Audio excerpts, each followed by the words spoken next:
Hey, it's Emily Hart, your favorite time-traveling orphan. Welcome to the third and final book in this time travel thriller. If you haven't listened to books 1 and 2 in this series, you should. Otherwise, the story won't make any sense. Okay, let's get to it. I hope you have your seatbelt fastened, because it's going to be a wild ride to the finish. I'll check back in with you soon. Chapter 1. "Hear me," a meek voice said, echoing inside Emily Hart's subconscious after her latest, most powerful jump from inside the bathroom stall of the public library. "Hear me," the soft, childlike voice said again, failing to register as either male or female. The sound penetrated the dark recesses of Emily's thoughts and tunneled its way past her dreams and experience. When the words finally landed on her mental core, they connected with her memories, sending a chain reaction of neural activity coursing through her mind to trigger her awake. She tried to open her eyes, but discovered they'd been caked shut. She wanted to try again, but couldn't focus her thoughts enough to send the command because of a sudden rapid increase in her pulse. The thumps of her heartbeat continued to rise in frequency and intensity, pounding at her temples with the force of a bass drum. A moment later, the pressure behind the beats shot across her skull and targeted the area between her eyes, bringing with it a wave of dizziness mixed with nausea. The vomit sensation raged in her stomach as the pressure mounted across her forehead. Somehow, she managed to suppress the urge to puke, letting her post-jump instincts take over. Her mind pushed through the pain, sending a series of commands to her muscles, screaming at them to get her body up. She waited for something to happen, but her arms and legs didn't respond. She tried to move them again, but like before, her body wasn't responding. It was almost as if someone had disconnected her brain from her naked body. "Hear me," the tiny voice said again, this time sounding like Derek, but feeling like her mother. She didn't understand what was happening, not only the mysterious voice, but what was happening with her body. Nothing felt normal, not even the expected post-jump pain and nausea. Everything was a bit off, almost foreign in some unexplainable way. All she knew for sure was that she was lying on her side, naked and alone, after a time jump from the smelly bathroom at the library. She didn't know where she was or how far she'd traveled into the future, or who was speaking to her with a child's voice. Usually, by now, her muscles would be coming alive to whisk her off to the nearest bastion of safety. She'd had plenty of experience with time jumping the past 2 years of her life, which she called Emily time. Those 2 years covered almost 30 years of normal people time, allowing her to move through history while appearing to age very little. Each jump brought pain, nausea, and disorientation. That much she expected, and that much she was ready for. But what was happening now was entirely new. "Where? You?" the voice asked, louder than before. Emily tried to open her lips to respond, but, like her eyes, they weren't working. She wondered if her body's failure to react to commands was some kind of paralysis. Then she corrected herself. She could wiggle her fingers and her toes, so she wasn't paralyzed, but not much else was working. She took a moment to let her senses run a cursory check of the rest of her body. As soon as that task was complete, her lips started working. So did her tongue and jaw, taking in the bland taste of dirt. She spat it out as more facts made their way into her thoughts. Her right side was against a mostly flat surface, bringing with it a cold dampness. She was on her side, that much was clear, probably with her cheek pressing into the ground, based on the gritty residue in her mouth. When a cool draft washed over her naked skin, the tiny hairs across her neck, legs, and arms stood up and came alive with tingles. The waft of fresh air and the sting of small pebbles pushing against her forearm and thigh told her she was outside, lying in the dirt somewhere.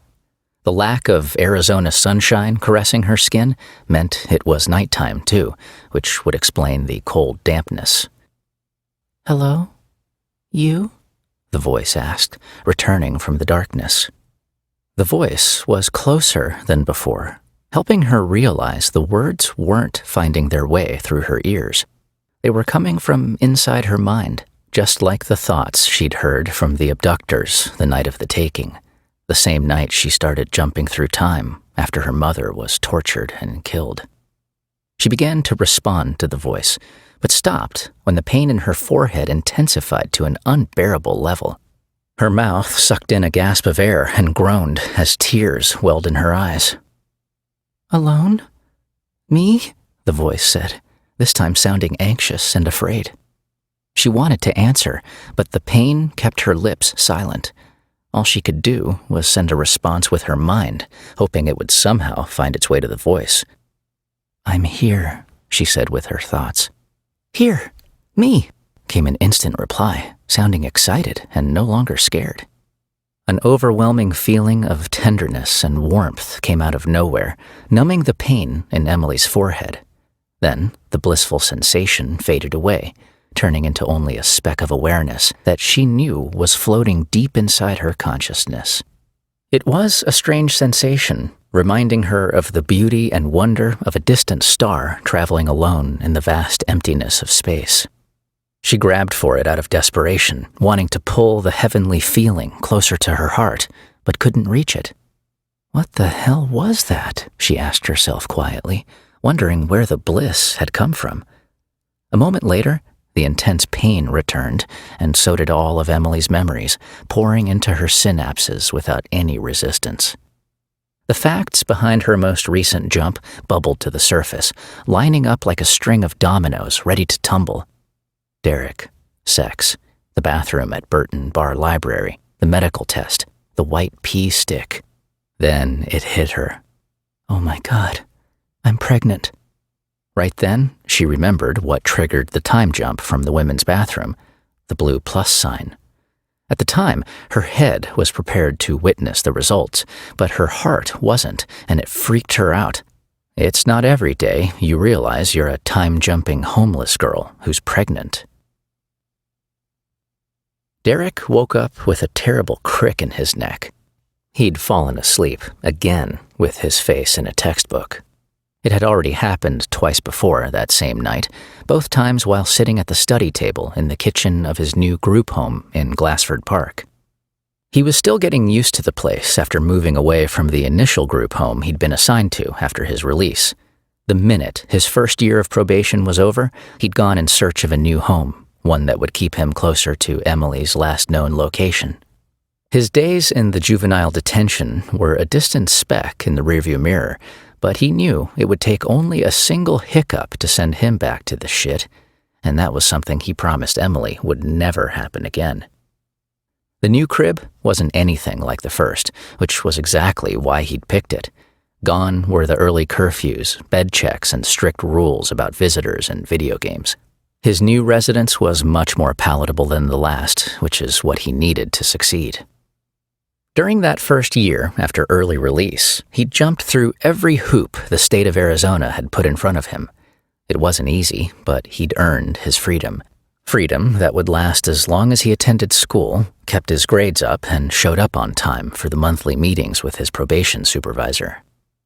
Derek's task from here on out was simple, at least on paper. Complete high school in 2.5 months, and his juvenile record would be sealed permanently. If he kept his ass out of trouble for 74 more days and a wake-up, he'd be rewarded with a fresh start. It was all he thought about. Well, that and the amazing night he spent in bed with Emily. He hadn't seen her since he'd taken her virginity, but was hopeful she'd pop back into his life, and soon.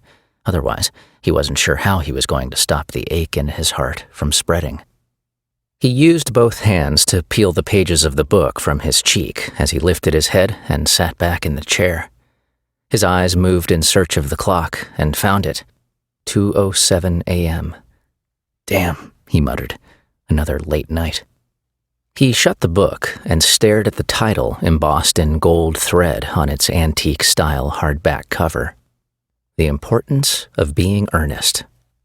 Who would have believed it? He was about to finish high school at the ASU Preparatory Academy, and do so willingly. To be honest, it hadn't been easy or fun, especially his senior AP Lit class. The subject material and his teacher were kicking his ass at the moment, but he planned to see it through, both for himself and for Emily.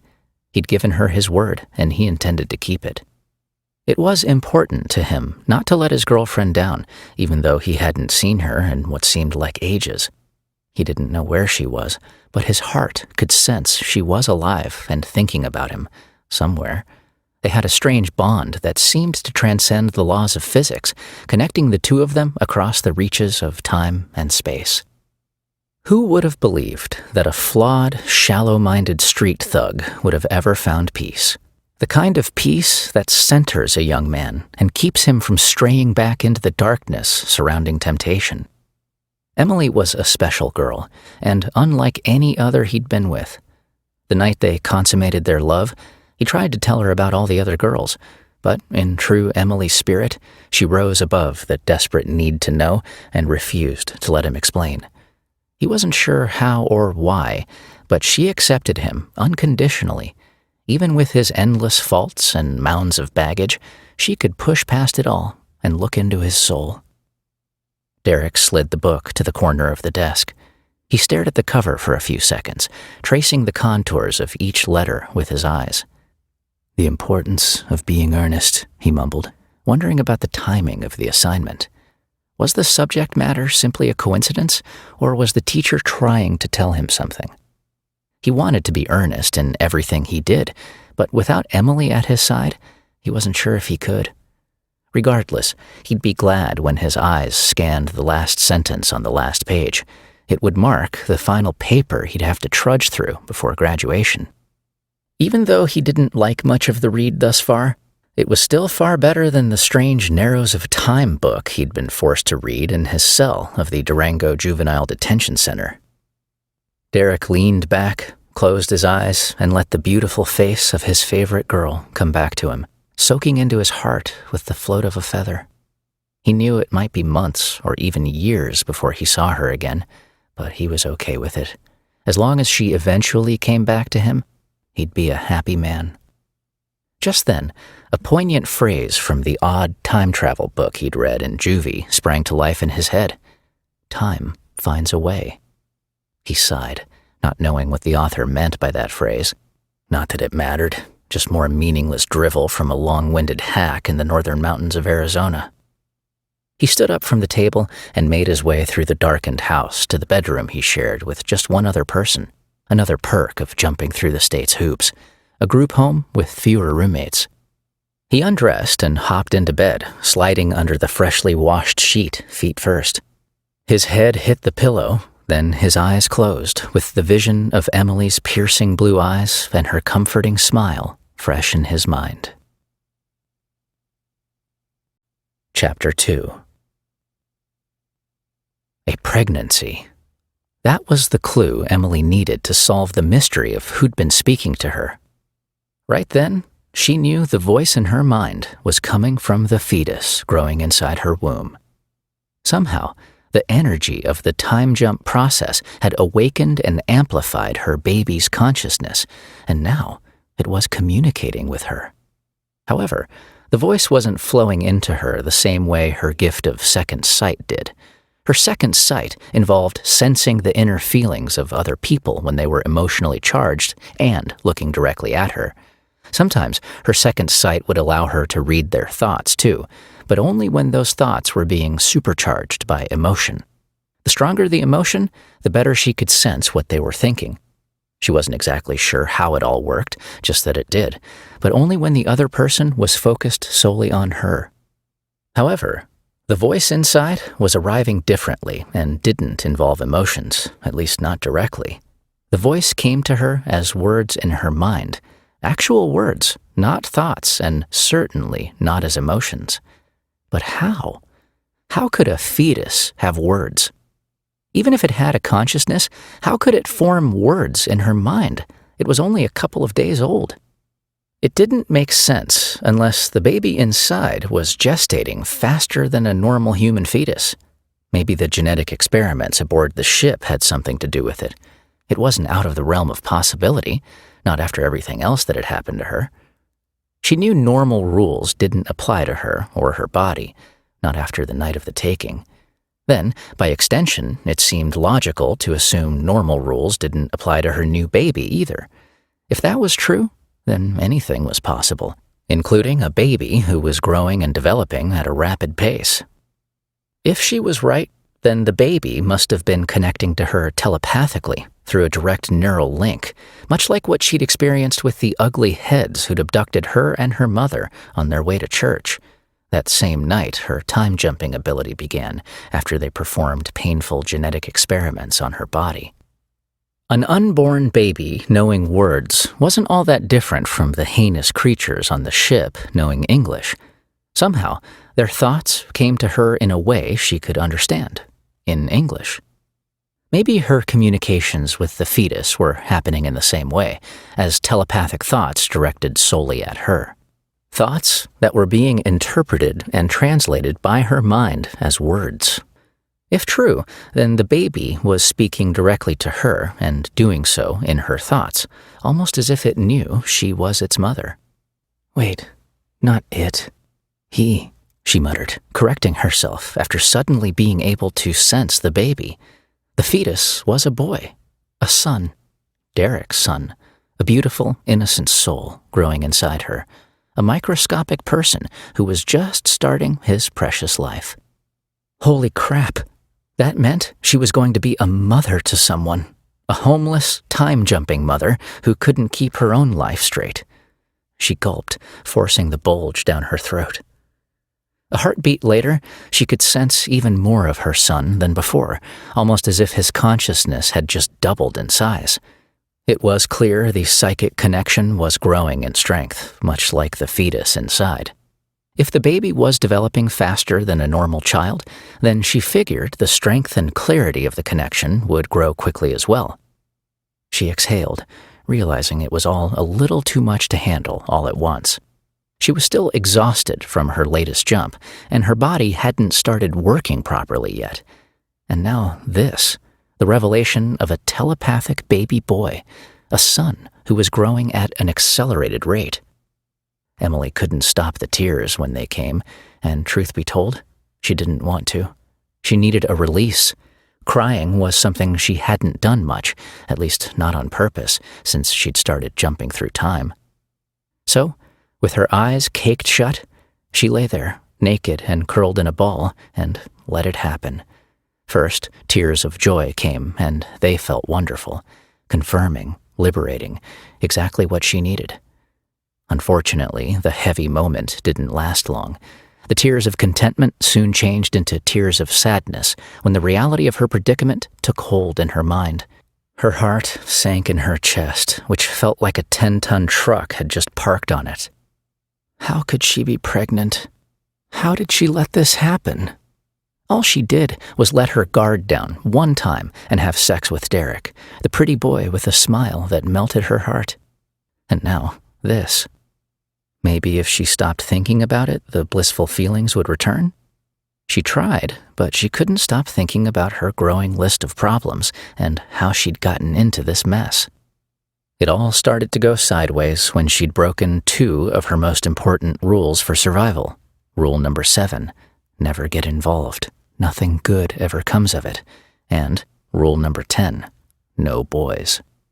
She'd developed her rules to cope with her time-jumping problem and her life on the deadly streets around Glassford Park.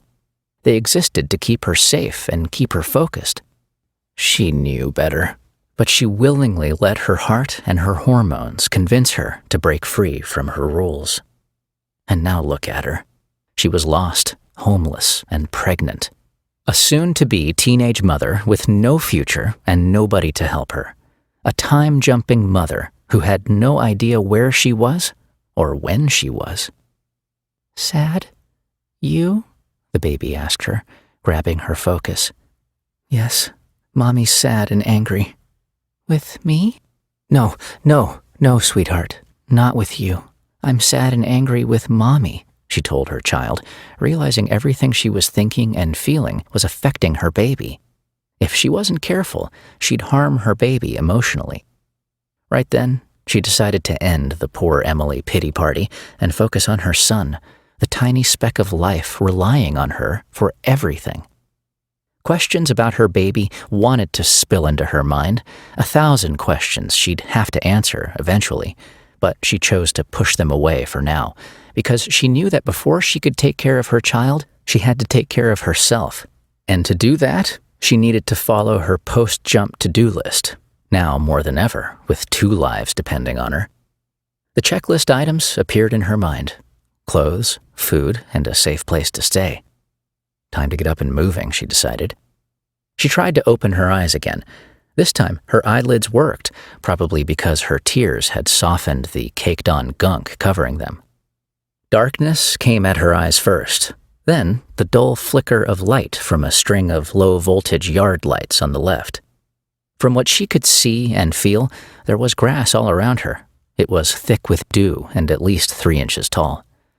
Less than a foot in front of her was a long row of yellow petals belonging to a ground-hugging flower filling the area with the strong scent of pollen. Beyond the flower bed was a mound of dirt, a loose stack of brick pavers, a long-handed shovel, and a partially constructed wood fence. Emily rolled to her stomach, freeing her numb arm from underneath. As soon as she was on her front side, the nausea in her belly roared to record levels. She'd expected the post-jump queasiness to get worse when she moved. However, this increase was much worse than normal. She turned her head and sent a stream of foul-smelling bile into the grass next to her. Normally, a couple of vomits would be all it'd take to rid herself of the sickness, but she could feel more of it coming. Lots of it. She pushed herself up on her hands and knees, turning away from the initial spray of vomit in the grass. 6 more rounds of puke erupted, each one more violent than the last. When she was finally done, she collapsed on her back, looking up at the star-filled sky with her chest heaving. A few minutes went by before her strength returned and she stood up. Her sudden, full-height motion triggered a pair of sensor lights on the patio. The white light shot across the lush, dew-laden lawn and landed on her naked physique. Emily pushed her thighs together and crossed her arms, hoping to cover as much of her privates as possible.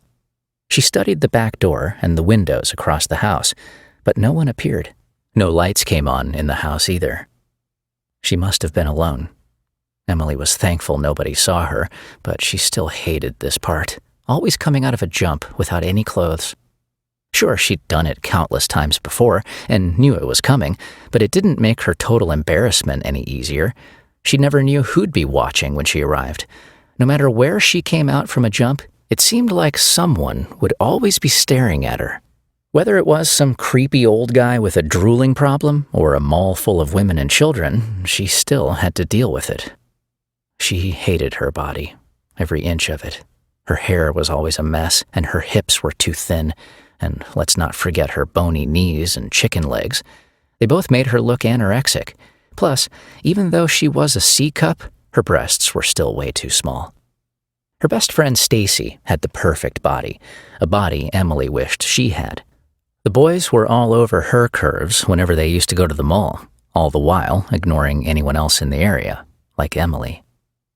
Then there were her freckles and pale complexion. You'd think after living on the streets of Phoenix all these years, she'd have a decent tan by now, but that wasn't the case. You can't tan when you're forced to live in the shadows most of the time. And now, a baby was coming. She was going to get big, really big. She couldn't imagine what that was going to be like when she came out of a jump stark naked. Oh my God, she just wanted to scream. Her lungs took in the air and her face tightened, but her logic quashed the idea. One of the neighbors might hear the scream and call the cops. Time to get moving, she decided. The flagstone patio in front of her was at least 30 feet long, with 3 posts and an array of outdoor furniture sitting about. Behind the wicker chairs and the wrought iron table was a stucco 2-story house with red shutters and a steeply sloping roofline topped with orange-colored tiles. Before she could take a step, she heard a click followed by a whoosh. Suddenly, her nakedness was being sprayed with pulses of water from a pop-up sprinkler head. Swoosh, swoosh, swoosh. Emily put her hands up to block the water jets and looked around, but didn't see anyone. No lights were on in the house either, so she assumed it was an automatic system. Good thing, too, since she was in her birthday suit and wet from head to toe. She ignored the pain and nausea still welling inside as she went to the side of the house in a flash. A second later, she was through the side gate and heading for the driveway. Emily stopped and bent down in front of a volcanic orange Mini Cooper parked in the single carport. The hood on the two-door coupe was still warm to the touch, and there was a distinct aroma of coffee hanging in the air. Someone had driven the vehicle home recently, probably the same person who was on the other side of the stucco wall behind her, operating what sounded like a treadmill. The rhythmic thump of its circular tread being pounded on by a pair of heavy feet was unmistakable, something she'd heard before, back when she was inside a busy LA fitness club after one of her earlier time jumps. She turned her eyes to the neighborhood street out front, needing to come up with a plan to tackle her post-jump checklist: clothes, food, and shelter. The house across the street was outlined with at least 30 low-voltage colorful accent lights and carried a red and blue yard sign that read, "For sale, new listing."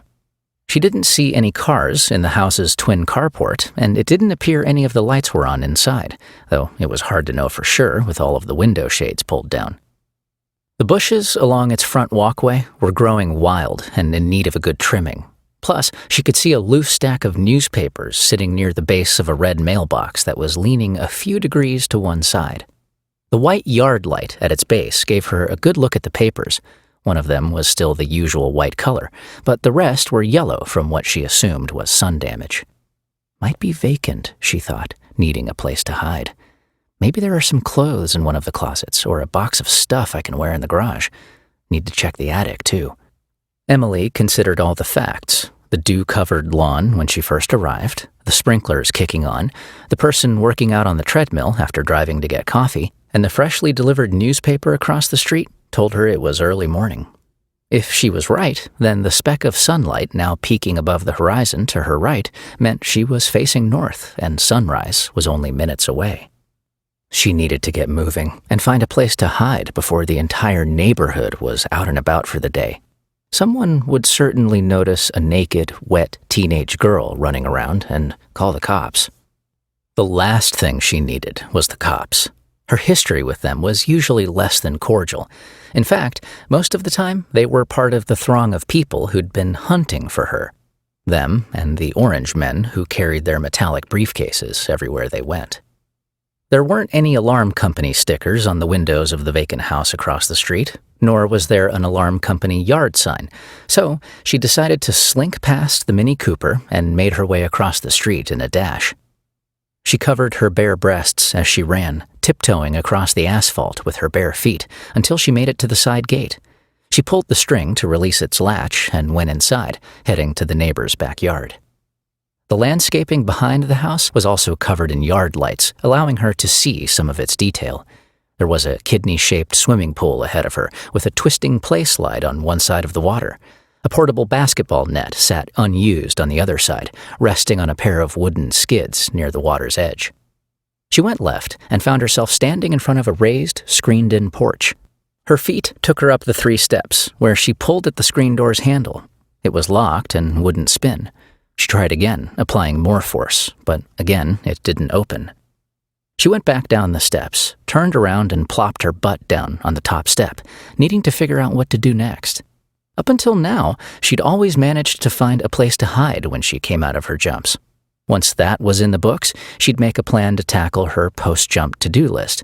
But this time, her instinct had led her to make the wrong decision on where to run.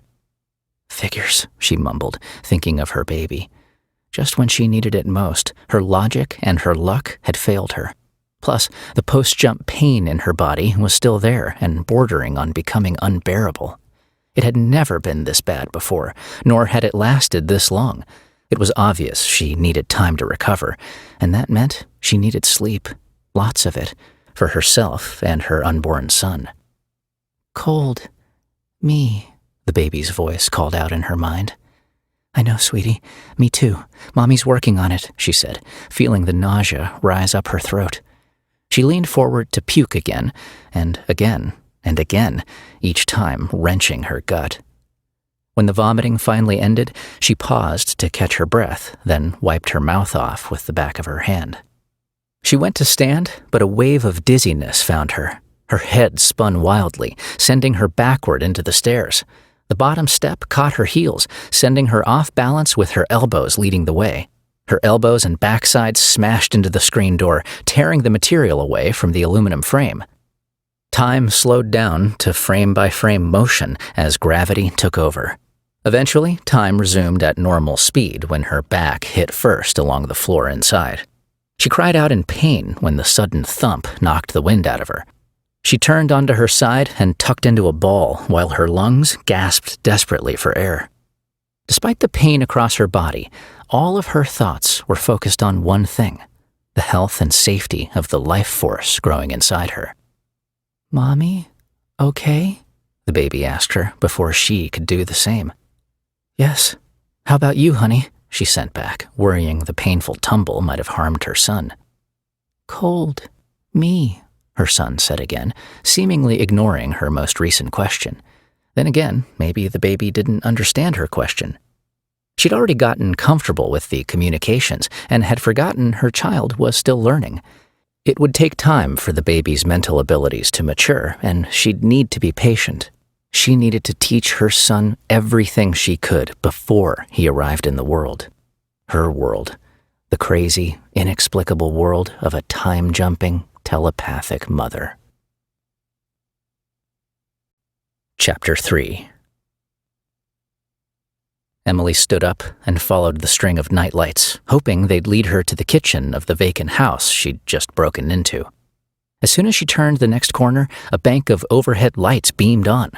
Then a female's voice came out of nowhere and said, "Hello, valued client. Welcome to the lovely kitchen of this fine home." Emily lurched, ducking her head before bringing up her hands in a defensive position. She was ready to fight, but when she looked for the person speaking to her, she found no one. The recessed canister lights weren't the only thing that activated when she walked into the kitchen. So too did a sleek LCD television monitor mounted to the underside of the kitchen cabinet closest to the refrigerator. That's where the voice was coming from, some kind of recorded welcoming system. Emily covered her breasts with her arms and began checking the other rooms to see if anyone was home. As she went, she double-checked to make sure all the window blinds were pulled down. They were. After confirming she was alone, Emily returned to the kitchen. The lights and the TV must have been on some kind of motion sensor, she decided, just like the patio lights outside. The pretty blonde woman on the screen wore heavy makeup and glossy purple lipstick and continued speaking with a lively bounce in her words. She broke into her recorded sales pitch about the home's bedrooms and bathrooms, but Emily stopped listening when her eyes found the bottom of the display where the date was being shown. March 9th, 2017. "Shit," she snapped, seeing the date.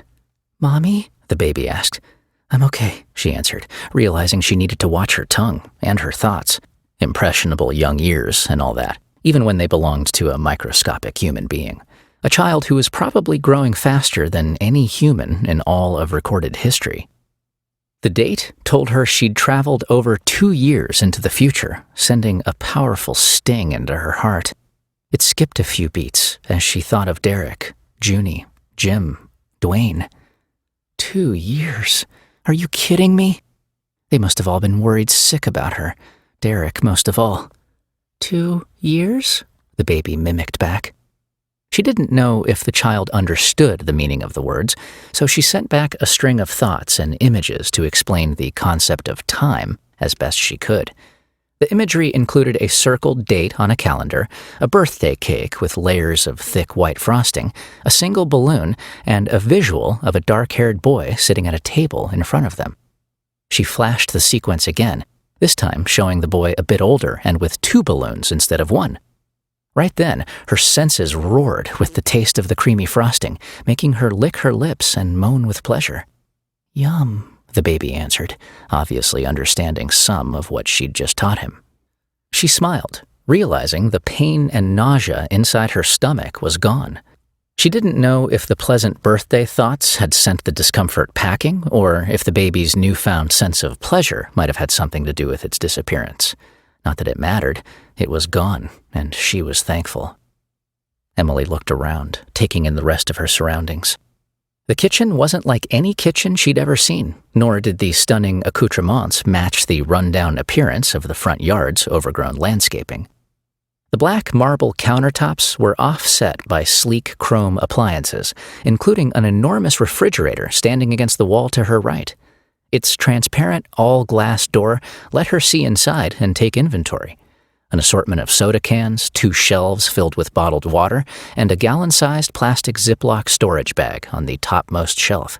Inside it was a plate of Oreo cookies, her favorite. She licked her lips again, and right on cue, the baby chimed in mentally with, "Food." The bubbly blonde woman on the video system spoke again. "My name is Associate Amber, your virtual agent. We at West USA Realty hope you're enjoying this convenient self-guided tour of 212 North Canyon View Drive. The kitchen you're standing in was recently remodeled with all new state-of-the-art energy-saving appliances from top-end manufacturers like BK Fisher, Greenways, and Everpure. Please refer to the various pamphlets on the counter for details. If you have questions at any point in your tour, just pick up the phone and give us a call. It's our policy to have a working phone in every home we show, for that special moment when you decide you're ready to make this fine property your new home. The phone is conveniently located on the wall next to the pantry. You'll also find chilled drinks and tasty snacks in the refrigerator, so please help yourself. Our goal is to make you feel right at home while you're searching for your new home. At West USA Realty, an agent is always on call for you." Emily stared at the monitor, still dripping water from the sprinkler blast. She grabbed a folded dish towel from the counter next to the sink and dried her face and the rest of her body, then tossed the towel aside.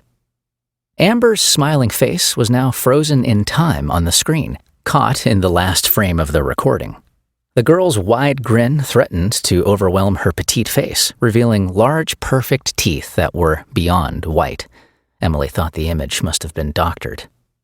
A moment later, the presentation flickered and went dark for a full second before the screensaver kicked in, showing a spinning red, white, and blue real estate logo floating from one side of the display to the other. Emily looked to the left and found that Amber was correct. A phone was hanging on the wall by the clear glass pantry door, but it was an old-fashioned beige, eclair-shaped, wall-mounted phone. It looked just like the phone she'd grown up with, complete with a curly, tangled cord dangling from the bottom. The whole scene was surreal. The ultra-modern kitchen, the automatic video message delivered by a woman with a fake smile, and a phone right out of her bedroom back in the 1980s. No matter how strange this place is, Emily thought, that phone is my first piece of good luck. Wait, scratch that. It's the second piece, counting the fridge full of stuff to eat and drink. She reached for the phone, but stopped when something occurred to her. Damn, the lights. She needed to turn them off before someone in the neighborhood noticed the early morning activity. Even with the window coverings closed, light was probably still leaking out around the edges. She figured most of the neighbors were probably still asleep, except for the early bird on the treadmill across the street, but she didn't want to take the risk. All it would take was one phone call to 911, and she would be totally screwed. A square plastic panel with several buttons on it was recessed in the wall next to the phone. It looked like the kind of control panel one might find in an airplane or a fancy research laboratory. She'd seen something like it on television when she was house-sitting for Dwayne and his wife a few nights before. Well, a few nights in Emily time, over 2 years for everyone else.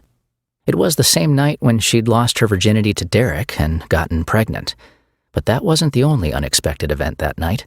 She'd also blacked out while standing at the front door waiting for Derek to arrive, losing almost a half hour of her memory in the process. She scanned the fancy panel, noticing a dot-sized light bulb indicator under one of the buttons. She pushed the button above it, and the lights quickly faded out, leaving only the glow from the screensaver image. It was just enough ambient light to see around the kitchen without having to turn the lights back on. She picked up the phone and dialed the only number she knew. Chapter 4.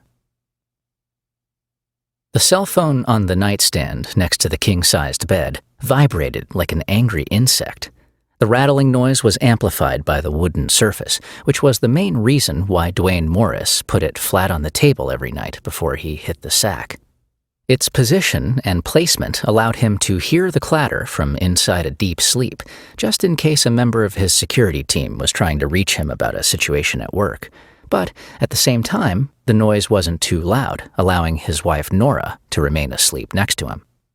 A week before, he'd used the adjustable ringtone and vibration settings on his new smartphone to selectively assign unique notification settings for each person on his phone list. Yet, the vibration pattern for the incoming call was the default used by the device. That meant the call was probably not an emergency, since it was coming from an unknown number.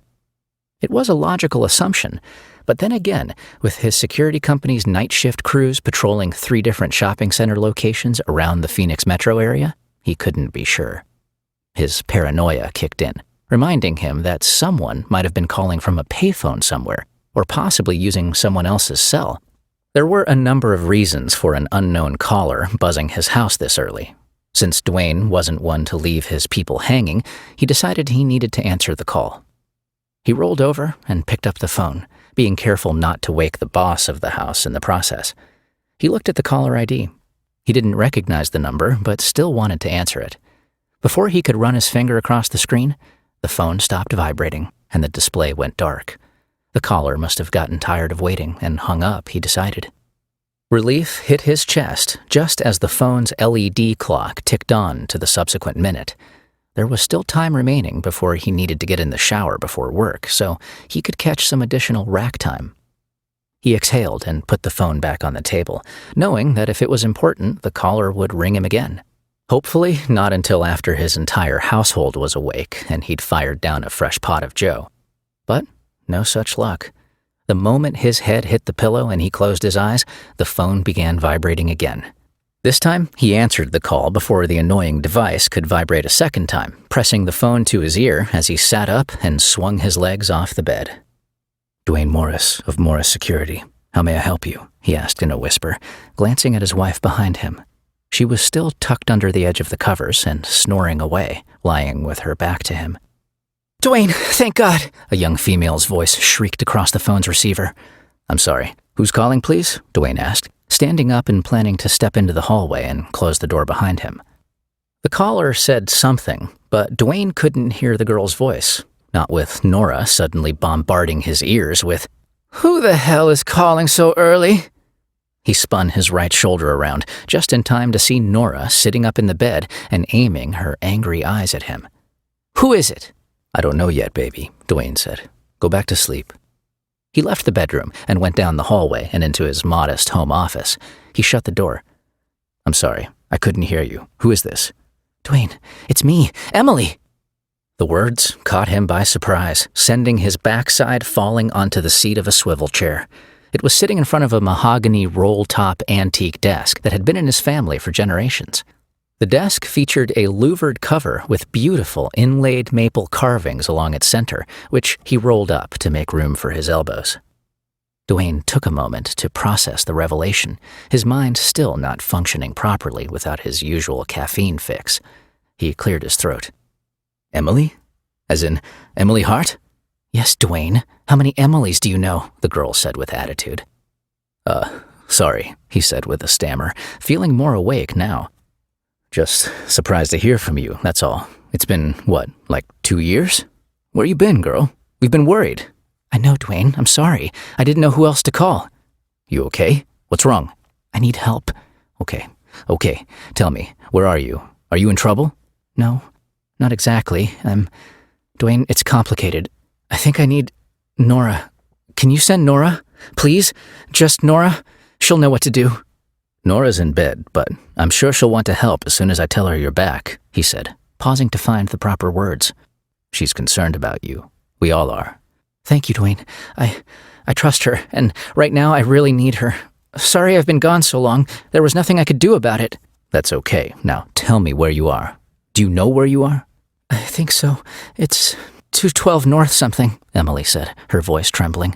"Just give me a second. There's a flyer or a business card around here somewhere." Dwayne heard a shuffling of papers, then Emily's voice returned. I'm at 212 North Canyon View Drive. I'm not sure where that is. Is that in Phoenix? The brochure doesn't show a city. All it says is Village on the Lynx Golf Community. Does that help? Give me a minute, Dwayne said, pulling his laptop from its space under the shelves on his desk. He flipped the top open. The screen sprang to life. Are you hurt? Is that why you need Nora? He asked, waiting for the cursor to appear on the screen. Once it did, he clicked the internet icon. Not exactly, but it's complicated. Can you just send Nora, please? Dwayne brought up his favorite internet map and directions website. All right, here we go. You said 212 North Canyon View? Village on the Lynx? Yes, Dwayne. Please hurry. I am, Em. Just give me a second. Dwayne typed the address into his computer and pressed the search button. The busy icon started spinning in the corner of the browser software. Can you have Nora bring me some clothes? Clothes? Sure, if that's what you need. All right, one more second here. Dwayne's eyes scanned his computer screen. Okay, found you. You did? Yup. But tell me one thing. What? What the hell are you doing in North Scottsdale? A minute or so later, Emily finished her conversation with Dwayne, hung the phone up, and let out a sigh of relief. She leaned her butt against the bottom cabinet and slid slowly to the floor. Dwayne told her it would take Nora about 45 minutes to get there. Help was coming. Female help. Someone who'll know what to do with a time-jumping teenage girl who's pregnant. It was hard to say that word. Pregnant. Even harder than knowing that a tiny life form was growing inside her womb. A precious little boy who'd need his mom to be his everything, and do so 24/7 for the next 18-plus years. She had no idea how to be a mom or what to do, which is why she needed Nora, a woman she trusted. Emily wasn't used to calling people for help when she came out of a jump. Actually, she wasn't used to asking people for help, period, jump or not. She always prided herself on being self-sufficient and resourceful ever since the night of the taking, the night she and her mom were abducted and tortured by an unknown group. The same night her mom was killed, and she started jumping through time whenever she became too emotional. Her life had been a constant struggle ever since. Being all alone and living on the streets of Phoenix wasn't easy, not for a teenage girl who'd just lost everything. Always having to figure out how to stay alive and off the radar was a nightmare and completely exhausting. There was a steep learning curve in the beginning, but once she realized what was happening, that she was jumping forward through time and that she always came out naked, she created a set of rules and came up with a system that worked. 10 simple rules to live by, plus her post-jump checklist: clothes, food, place to stay. Focus, Em, she thought. Overthinking everything never helps. She took a deep breath and told her mind to run through the checklist. Clothes. Nora was bringing them. Check. She was disappointed in herself for relying on someone else, but she had to face the facts. She couldn't do this alone. She didn't want to do this alone. Next up on the list, food. She remembered the plastic bag in the fridge. Oreos first, then soda, then eat the rest of the snacks. Check. Emily bent over and used her arms as a wedge to lift her body to its feet. She groaned, knowing she was a tired wreck. The side effects of a jump usually faded away after a few minutes, but this time was different. It had lingered longer than normal, draining her energy reserves in the process. Her headache had dwindled to a dull throb and was mostly gone, but her body was useless. Next on the checklist, place to stay. She didn't want to deal with the places where she usually slept, homeless shelters, not in the weakened and pregnant state she was in. Maybe she could crash with Dwayne and Nora. She liked their home. It was clean, spacious, and devoid of the creepers and smelly bag ladies usually found in the shelters. But creepers and bag ladies weren't the worst people she'd have to share space with. It was the drug addicts and hookers, always trying to get her to do a line of blow with them or turn tricks on the corner for some easy cash. The baby's voice spoke from deep within her, interrupting her thought process. Hungry. Me. Emily's stomach gurgled an erratic, rumbling tune, sounding like a troll groaning under a bridge. Mommy's hungry too, she answered telepathically. Hungry. Me. Baby said, sounding a little like Derek, albeit a much younger version. She went to the fridge and pulled the door open. Food is on its way. Are you serious? Jim Miller said into his cell phone after sitting up in bed. He was exhausted from staying up late while working on a story about the growing number of homeless street kids in the Phoenix area, a story inspired by Emily and her friend Junie. He hadn't been asleep for long when Dwayne's shocking phone call interrupted his shut-eye. Yup, Dwayne answered on the other end of the line. She just called me. Nora's going to pick her up. The address she gave me is in North Scottsdale somewhere, a development called Village on the Links. Sounds like Em is in pretty rough shape. What the hell is that girl doing in Scottsdale? I don't know. She doesn't know either, but that's where she is. I'll be damned. Does Nora need any help? Maybe we should head out there too? Dwayne laughed. I wouldn't go there, Jim. You know Nora as well as I do. If she says she's got this, then it's best if we just sit here like we're told and wait it out. As soon as I told her that Emily had asked for her and only her, Nora was out the door in a flash. Dwayne paused. I didn't like the feeling I got, Jim. Something is seriously wrong with Emily. As opposed to all the other times when she's just, jumping through time? Nah, I got a feeling this is different. She doesn't sound like the same old Emily. Something's off. Can't put my finger on it, but she definitely sounds pretty shaken up. And you know me. I have a sense about these things. And right now, it's telling me that something about Little Red has changed. Gotcha, Miller said. Well, what can I do? Want me to head over? You might need an extra pair of hands when they get back. I know Nora's a nurse and all, but my field medic training might come in handy. Better not, bro. Em asked for Nora specifically, just her, not us. We'd better let the women handle this on their own. I've learned over the years that once the Nora train gets rolling, it's best to just wait until she asks for help. Otherwise, we'll just be in the way. Once I know more, I'll call you. All right, thanks for the call. Tell Emily... Well, shit. Tell her that I've missed her. If she needs anything at all, I'm here for her. No questions asked. Aw, you old softy. I always said you needed kids of your own. Different conversation, Dwayne. Yeah, all right then. I'll call you later. Thanks, Jim said, swiping his thumb across the screen to disconnect the call before changing screens to his texting application. He knew someone who'd want to know that Emily was back. Time to let him know. Derek was on his back and lying in bed, trying to get back to sleep, when a text message chirped across his phone. The notification ping was almost too faint to hear with his phone tucked away inside the pocket of his jeans. He'd taken them off and tossed them into the growing pile of dirties taking up most of the space in the corner of his room. Normally, he'd ignore an early morning text message since it was usually not worth crawling out of bed for. But the hairs on the back of his neck were tingling, and the sudden pain in the pit of his stomach told him this message was important. He tossed the covers off and flew out of bed, crossing the room in his bare feet. His chest was pounding under the torrid beat of his heart, making his hands shake as they rummaged through his jeans. It seemed like forever until he found the phone in the third pocket he checked. He tapped his security code into the device and scrolled through the options to find his text messages. When the most recent communique met his eyes, his jaw flopped open. He couldn't believe what he was reading. When it sank in, his heart lit up and a big, dumb grin washed over his face. The simple, 2-word text message from Jim Miller read, "She's back." Chapter 5. I'm starving too, Emily replied to the tiny voice of her son, closing her eyes and sending the words with her mind. How about a cookie? Cookies make us happy. Hungry. Me. She tempered her thoughts, keeping them calm as she focused on the spark of light inside.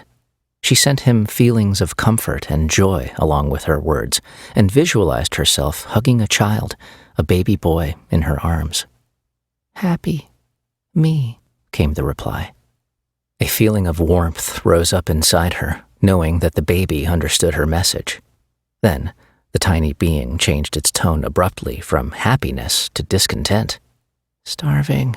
Me. Then the volume and intensity shot up a level, sounding almost angry. Starving. Me. Hungry. Me. Yes, Mommy knows, Emily replied, wanting to calm her son. Starving is very hungry, but getting upset doesn't make things happen any faster. Emily sent a string of comfort feelings again, stronger this time, and added to it an image of her hugging a child. Then she imagined herself cooing and rocking a baby in her arms and sent the new imagery along with the words, "Mommy loves you." It didn't take long until the feeling of discontent began to fade. Emily realized she was going to have to develop a new skill, bundling up and sending words, emotions, and images to get her message across to her child. Consistency and repetition might be needed too, depending on her son's ability to comprehend new concepts and feelings. She continued eating the Oreos on the plate, pausing between chews to send more soothing thoughts and comforting images to her baby. It worked.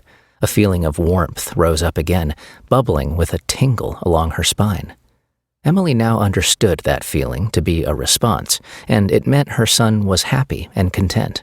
For now anyway, until it was time to eat again.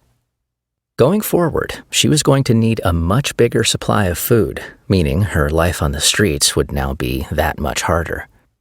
When she was finished with the cookies, she opened a can of soda, San Pellegrino Mandarin Orange, a brand Emily had seen businessmen consuming while walking the downtown streets of Phoenix on their lunch hour.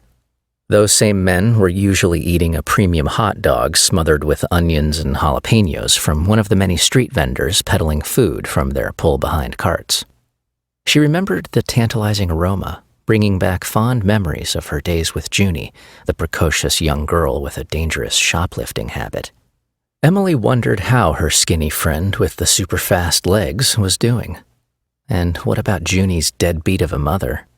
A grossly underweight woman, she always seemed to be more interested in shacking up with some low-life douchebag so she could score more drugs. Emily never understood it. Who left their precious daughter alone in a disgusting shelter for days on end just to go get high? Emily's eyes found the can of Pellegrino Mandarin Orange in her hand again, a brand Emily had always thought of as fake, something only for rich people who were too snobby to drink real sodas like Pepsi or Coke. Fake or not, she was thirsty and needed to wash down the last of the Oreos remnants in her mouth.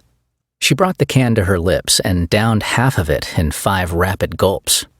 It tasted delicious, something she didn't expect from a fake soda.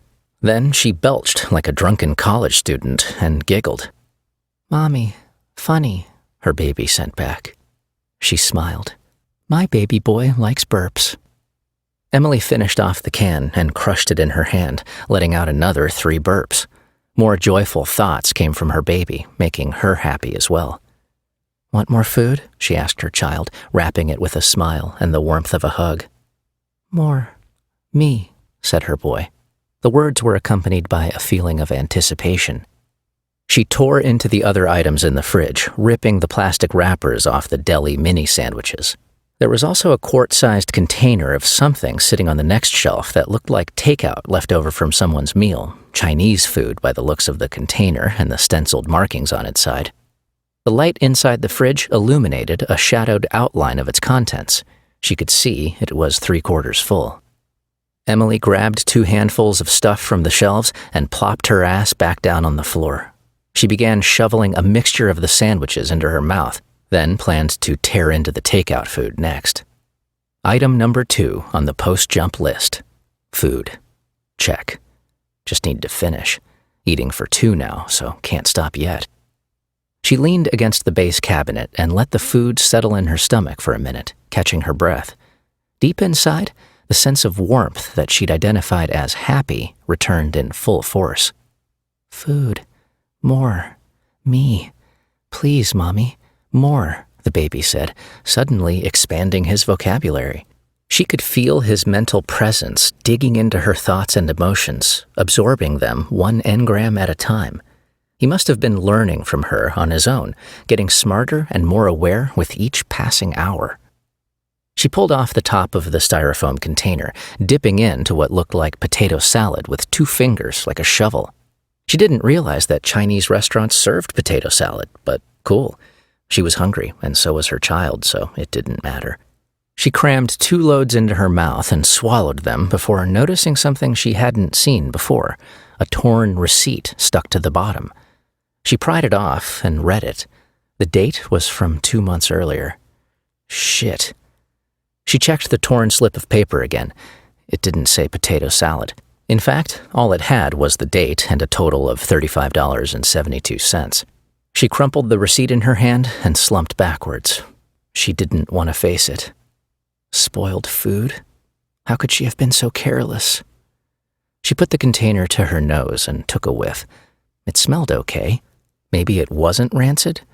She thought of her baby, then herself, before saying a silent prayer, hoping she wouldn't get sick. Emily had been so preoccupied with the pain of the jump, finding food, calling Dwayne for help, and the voice, no, the child inside her, that she'd forgotten to take things one step at a time and think everything through. Dumb, Em, dumb. Hungry, starving, more. Send more, please, came the voice.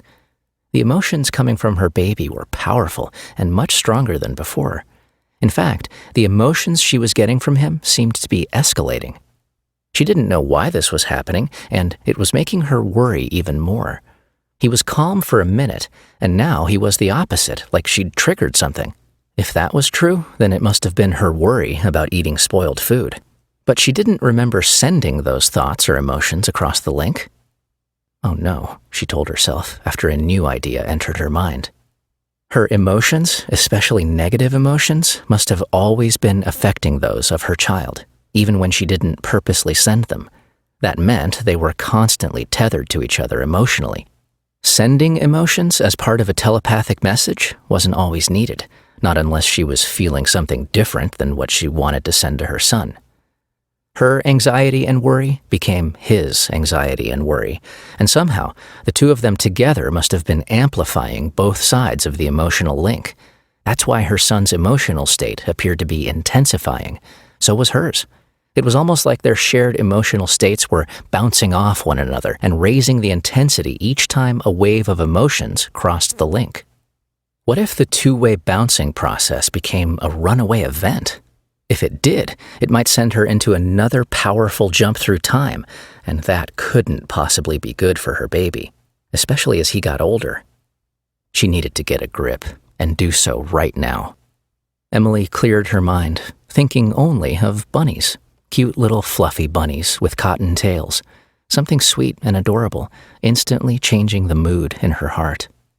She took a deep breath, knowing she needed to be extra careful because every thought, every emotion, and every action from this moment forward would affect her son.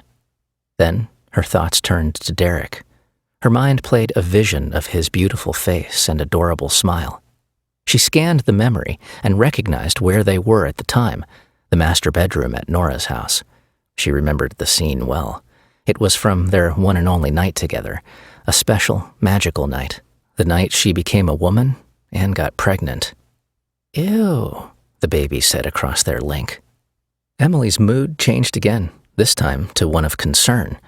If the baby could sense and feel everything she did, then how could she ever be in the throes of passion again with the love of her life? It'd be like having sex with her baby watching.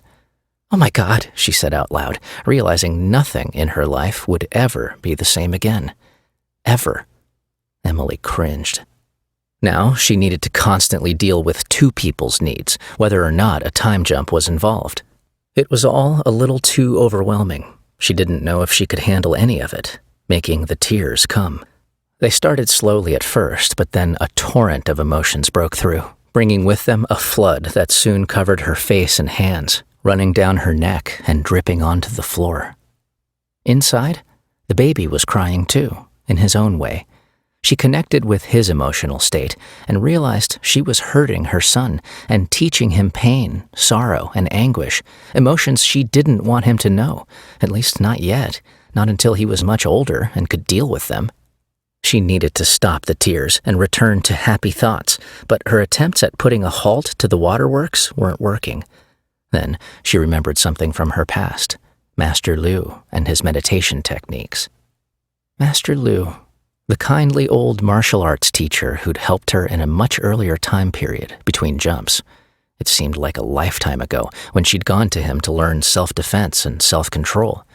Her teaching master never asked a single question about her past while training her in Wing Chun Kung Fu, a style of fighting that allowed small fighters to use speed, coordination, and agility to overcome bigger, stronger opponents.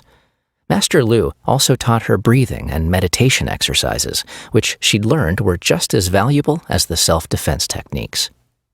Emily decided to use one of the breathing and meditation exercises now, one designed to lower her heart rate and stave off panic attacks which she'd learned could trigger a jump. She closed her eyes and took a series of slow, deep breaths, focusing on a new, soothing image. It wasn't furry bunnies this time. It was the loving and tender face of her long-lost mother, Candy Hart. Her anxiety soon subsided, and so too did the discontent and agitation coming across the link from her son. Chapter 6. Derek ran out of his bedroom and down the hallway to the bathroom for privacy. He tapped the phone icon in the upper right corner of the text message screen, initiating a call to Jim Miller. "Hey, Derek, how's it hanging?" Miller said in an upbeat voice, answering the call on the first ring. "She's back?" The tone in Jim's voice changed to one of sarcasm. "Well, hello to you too. So, I take it you got my text?" "No shit, Sherlock."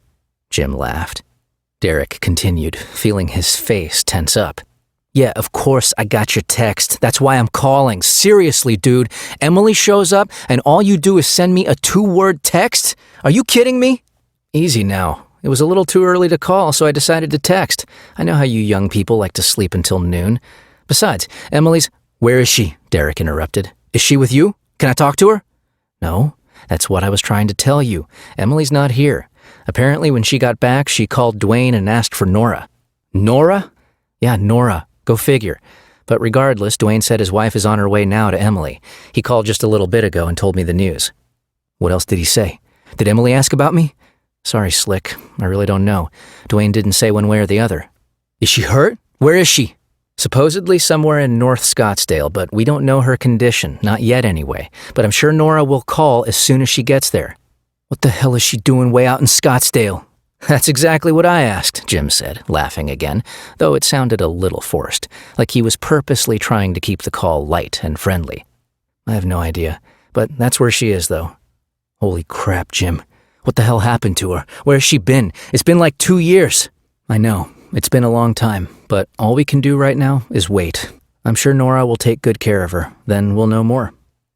There was a long silence on the line as Derek wondered about his girl, her sudden disappearance, and now her sudden reappearance. "You still there, sport?" Miller asked a minute later. "Yeah, just give me a minute," Derek said, as his mind flashed a scene from his memories. It was from 2 years ago, right after Emily disappeared. Jim and Dwayne had sat him down and told him what they assumed was happening to her and why. They had no real proof, only conjecture. They'd told him that Emily was a time jumper, and it happened when she became too emotional. They figured she'd been doing it for almost 30 years, which meant she was born sometime in the 1970s. Even though Derek knew some of what they were telling him already, based on hints and facts Emily had dropped along the way, he still had a hard time believing everything they were selling. But that all changed when Jim produced a battered old leather document case with dozens of photos in it, all of them Emily. Apparently Jim had been collecting them over the years, and that's how he and Dwayne had come up with their time-jumping theory. Derek could still see the photos in his mind, remembering how Jim pulled them out one at a time and laid them on Dwayne's kitchen table. The first photo was Emily's freshman yearbook picture from Dysart High School in the 80s. Jim followed that image with a still shot that had been lifted from a parking lot security feed some 10 years later, plus a few more from the early 2000s. Then, he finished his reveal with a series of video prints from the shootout in the Italian restaurant. The same night, Derek had first met Emily, the enchanting redhead with a heart of gold. The one girl in the world who accepted him for him, flaws and all, no questions asked. The same girl whose face never seemed to age in any of the photographs. "What can I do to help?" Derek asked Jim, breaking his silence. "Nothing right now. Let's wait until we hear back from Nora. Not much else we can do." Derek couldn't sit still. Not now. Not after what he'd just learned. Nah, I think I'm gonna head over to Dwayne's. Wait for her there. I don't think that's such a good idea. Why? Because Emily called Dwayne and asked for Nora, a registered nurse. Emily didn't call me or you, so it seems pretty clear something is going on with her. Health-wise, I mean. So you and I need to stand down and wait. But I need to see her. Look, I'm sure she wants to see you too, but Em needs a woman around right now, not a bunch of men. Why? I don't know, but we need to give her some time to sort whatever this is out. Nora will take good care of her. You know that. Emily's in good hands. Derek hesitated, waiting for his breath to slow a bit before he spoke again. Jim was right, even though he didn't want to admit it.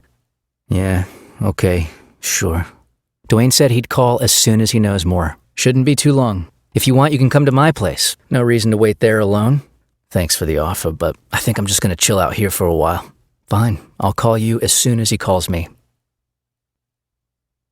Emily hid outside the vacant house, crouching behind the unruly bushes lining the front, while she waited for Nora to arrive.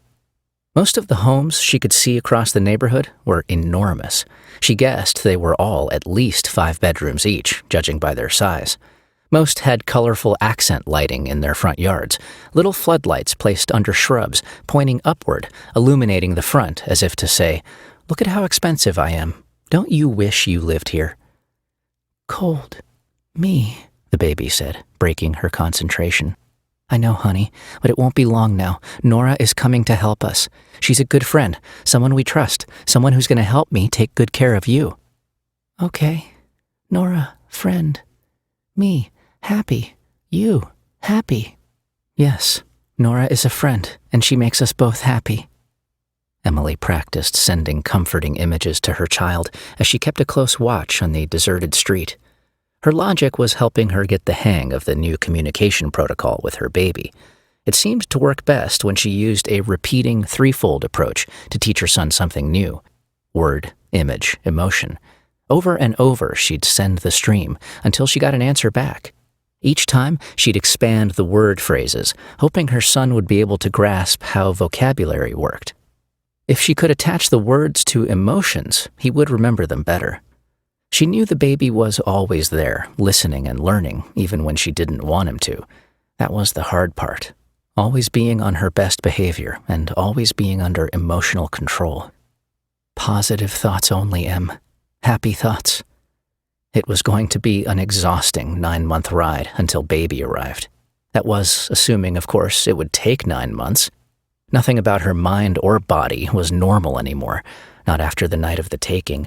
Whatever they did to her on that ship had clearly altered her genetic makeup. At this point, she couldn't rule out a short 1-month pregnancy, or perhaps an excruciatingly long 2-year term. Anything was possible, and she needed to be ready, regardless. She had a motherly job to do, and only she could do it. So far, in the time since the jump, she'd learned that the boy growing inside her liked burps, soda, and cookies. What kid didn't? They were also her favorites. No surprise there. Like mother, like son, she thought. A match made in heaven. Emily's heart started racing when she heard a car coming down the street from the right. The whine of its engine reached her ears first, echoing off the houses along the street. Then she heard the roll of its tires creeping across the asphalt, getting louder by the second. She waited and watched the vehicle drift closer in partial darkness. Then she recognized it. Dwayne's Chevy Impala. A huge grin erupted on Emily's face. A few seconds later, she spotted Nora behind the wheel.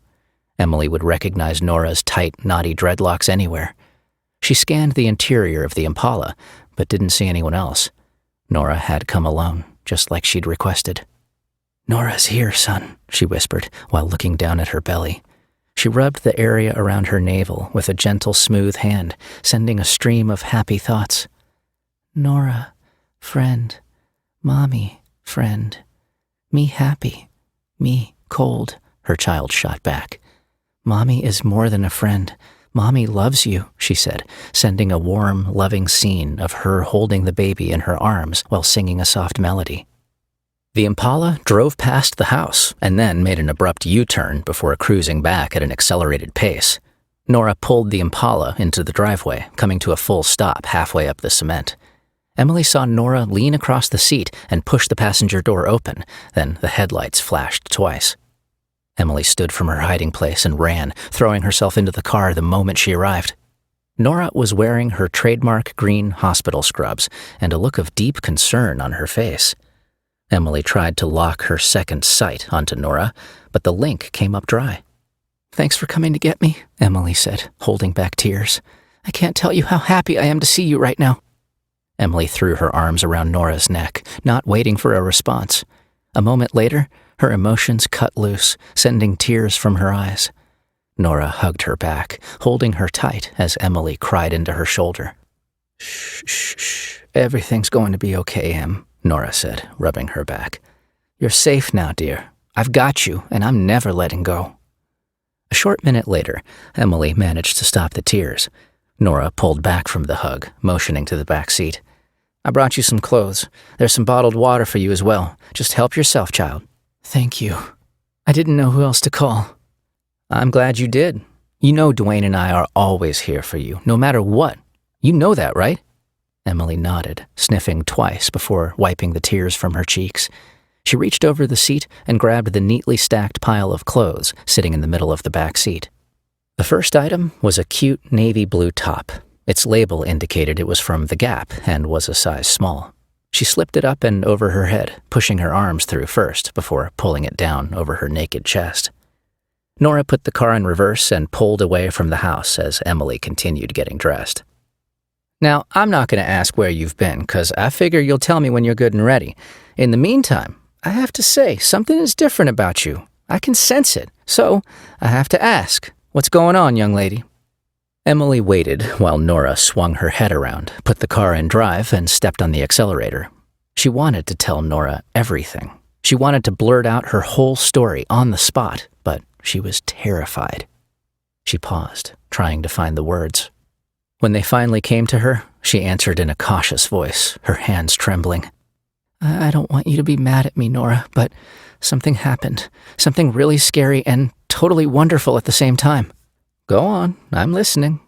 "I'm not sure how to tell you this." Nora didn't wait for her to continue. "Let me guess.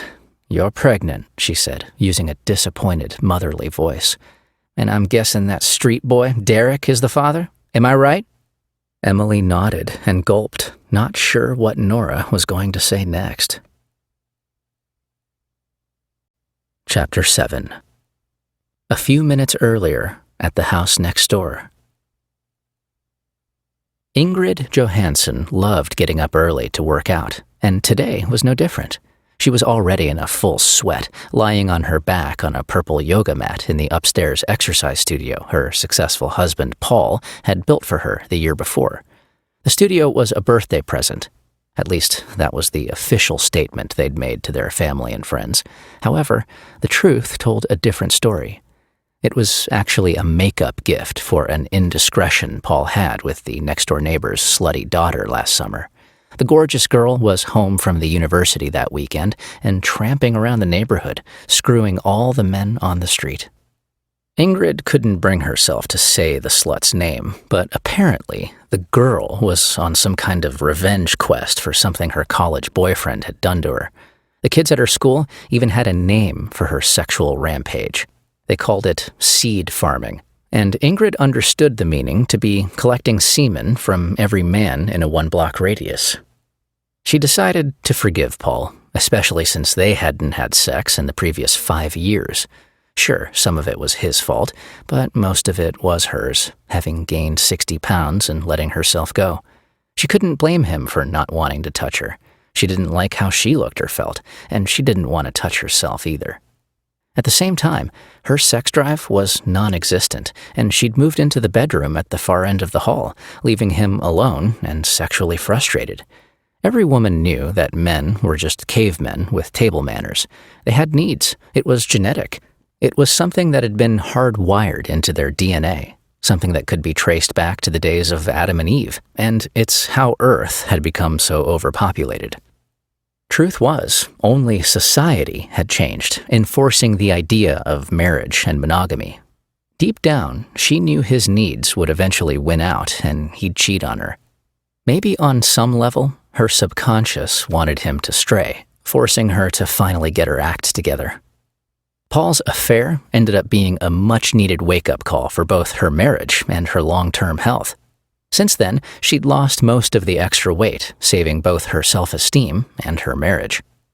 Thankfully, they made it through the turmoil, unlike some of the other couples on the block. Ingrid was now back sleeping in the master bedroom each night, and she and Paul were having regular sex. She felt like a vibrant, confident woman again, making every minute of every day worth living. Her universe was back in balance, like it used to be when they first got married, a time in her life when the air around her was brimming with sweetness and she couldn't stop smiling. So, after all the crying and sleepless nights, the slut's actions that weekend had saved Ingrid's life on multiple levels. Not that she'd ever admit it to anyone, and certainly never to Paul. He needed to stay on his toes and continue to make up for what he'd done. She had him right where he needed to be, uttering her two most favorite words whenever she asked him for something. "Yes, dear." She'd learned a lot through the horrible experience, especially one important axiom. A woman had to learn how to train her caveman. And sometimes, in order to do that, she had to take one in the heart. Ingrid did, and in some strange, twisted way, she knew she was better for it. Let's face it, life isn't perfect. Neither are couples, and certainly cavemen aren't either. There were gonna be setbacks, some more painful than others, but rarely were they the end of the world unless you let them be. That's what wisdom taught a woman, because starting over at her age wasn't the answer. So she sucked it up, swallowed the pain and her pride, then took charge. But the story didn't end there. The fallout from the girl's seed farming was so scandalous that her parents were forced to put their house up for sale and move away. It was the same house that Ingrid could see from where she was right now, the workout room on the second floor. Her massive studio stretched from the rear of the house to the front of their home on Canyon View Drive, where they'd been living for the past 11 years. Paul was still asleep in the master bedroom next door, and would be until the alarm clock woke him up at 6:40 a.m., like it did every morning. Ingrid was on her last set of hundreds, a Pilates exercise designed to strengthen both her core abdominal muscles and her external obliques. She kept her legs off the ground at a 45-degree angle, her shoulders off the floor, her chin tucked to her chest, and her lower spine flat on the mat. She put her arms straight alongside her torso, palms down, pumping them up and down in short arcs as she counted. 3, 2, 3, 4, 5, 6, 7, 8, 9, 10, she grunted, exhaling on each number, then inhaling when she reached 10. 4, 2, 3, 4, 5, 6, 7, 8, 9, 10, she continued until she reached 100, then rolled over onto her knees and folded her torso over her thighs in a resting position. Before she could catch another breath, she heard the low rumble of a car cruising by on the street outside, which was unusual. Their cul-de-sac was quiet, particularly at this time of the morning. She got up, still breathing heavily, and went to the window overlooking the next-door neighbor's vacant house. The car slowed down to about half its original speed, but continued along the street until it suddenly braked and made a sharp U-turn. When it returned, it turned right and pulled into the driveway of the house next door. Ingrid kept her eyes on the stranger's vehicle, trying to catch a glimpse of the license plate, while her hands went in search of the pad of paper and pencil on the windowsill. She always had the note-taking items handy in case she needed to record something happening in the area, like right now. She'd done so ever since she and Paul had joined the neighborhood watch committee. Everyone was supposed to keep writing materials near each window in their house, so that's what they did. Not that Paul ever used them, but that was a story for another time. Right now, she was focused on the activity outside. The driver leaned over and pushed the front passenger door open, then sat back up and flashed the headlights twice. Then, to Ingrid's shock and amazement, a naked girl with messy red hair appeared from behind the bushes. Ingrid hadn't noticed her there before, probably because the high-angle view was partially obstructed by a palm tree on the side. The girl dashed to the open car door and got in. "Paul!" she yelled over her shoulder as the occupants hugged in the car. It wasn't long before the car started moving, backing onto the street before speeding off with a roar of its engine. "Paul, wake up! There's something going on outside! Call the police!" Before Paul could answer her hail, something else caught Ingrid's eye. A bright light behind the neighbor's house, maybe 10 feet from the fancy pool slide. Everything in the backyard was now being bombarded with random flashes of colorful light, all of it originating from a single point about 2 feet off the ground. A second later, the flashes changed, coming together until they formed what looked like a blue sphere of energy about the size of a softball. It quickly grew in size and intensity, expanding until it was at least 10 feet in diameter, all the while still hovering and spinning above the lawn. "Paul, come here, quick! You have to see this!" Just then, she saw a blur of movement. It was coming from inside the blue sphere. Some type of shape was forming near its center, but she couldn't make out what it was. It was hard to keep her eyes on the object because the light emanating from around the sphere was too bright. She covered her watering eyes with her hands, peeking below the bottom of her fingers. The shape inside the sphere was more prominent now, looking like something might have been lying on its side. Then, in a flash, the brilliant sphere vanished, leaving behind only a naked man in the grass. Even though the stranger was curled up and on his side, Ingrid could see he was very well built, and his skin had an odd orange tint to it. Wait, that couldn't be right. Orange-colored skin? Must be the yard lights playing tricks on her.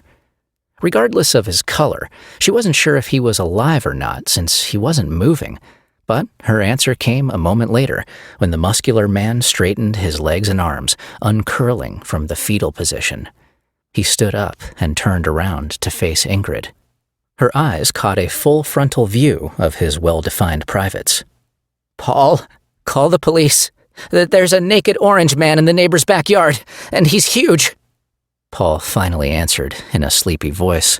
"Yes, dear. Orange juice with a huge breakfast is fine. Anything you want, sweetie." Chapter 8.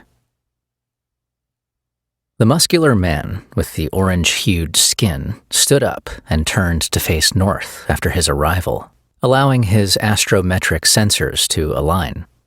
It took a full second to process the position of the constellations relative to his present location, but confirmation finally came. He'd arrived at the designated coordinates on Earth. His tactile inputs indicated he'd been lying in wet grass before he stood up. He was concerned about the excessive moisture, so he ran a quick diagnostic to verify the status of his integrated biosystems. He was thankful when all indicators reported green. It meant the new upgrades by HQ had done their job. The moisture wasn't going to be a problem, not like last time when he followed his target into a stand of murky water on a golf course, causing a complete cascading shutdown. He hated shutdowns because they meant a painful short-term memory purge would be next.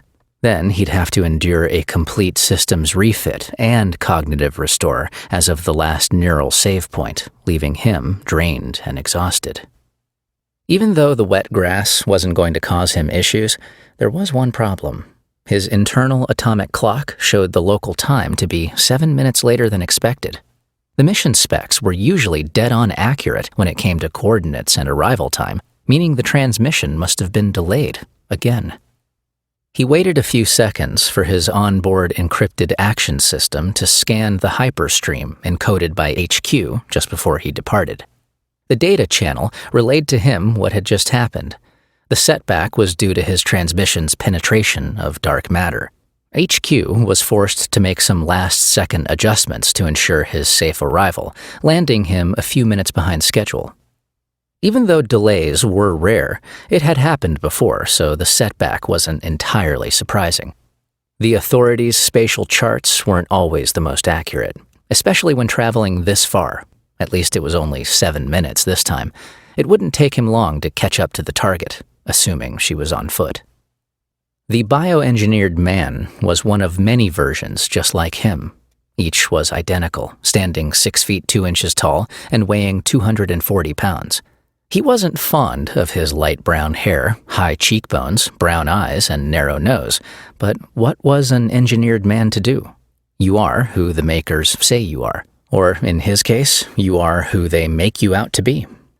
He was known to his makers, the Authority, as 3D57, which was short for 3 Delta 57. His designation number was stenciled on the inside of his upper lip, near the gum line, and used for tracking and identification purposes.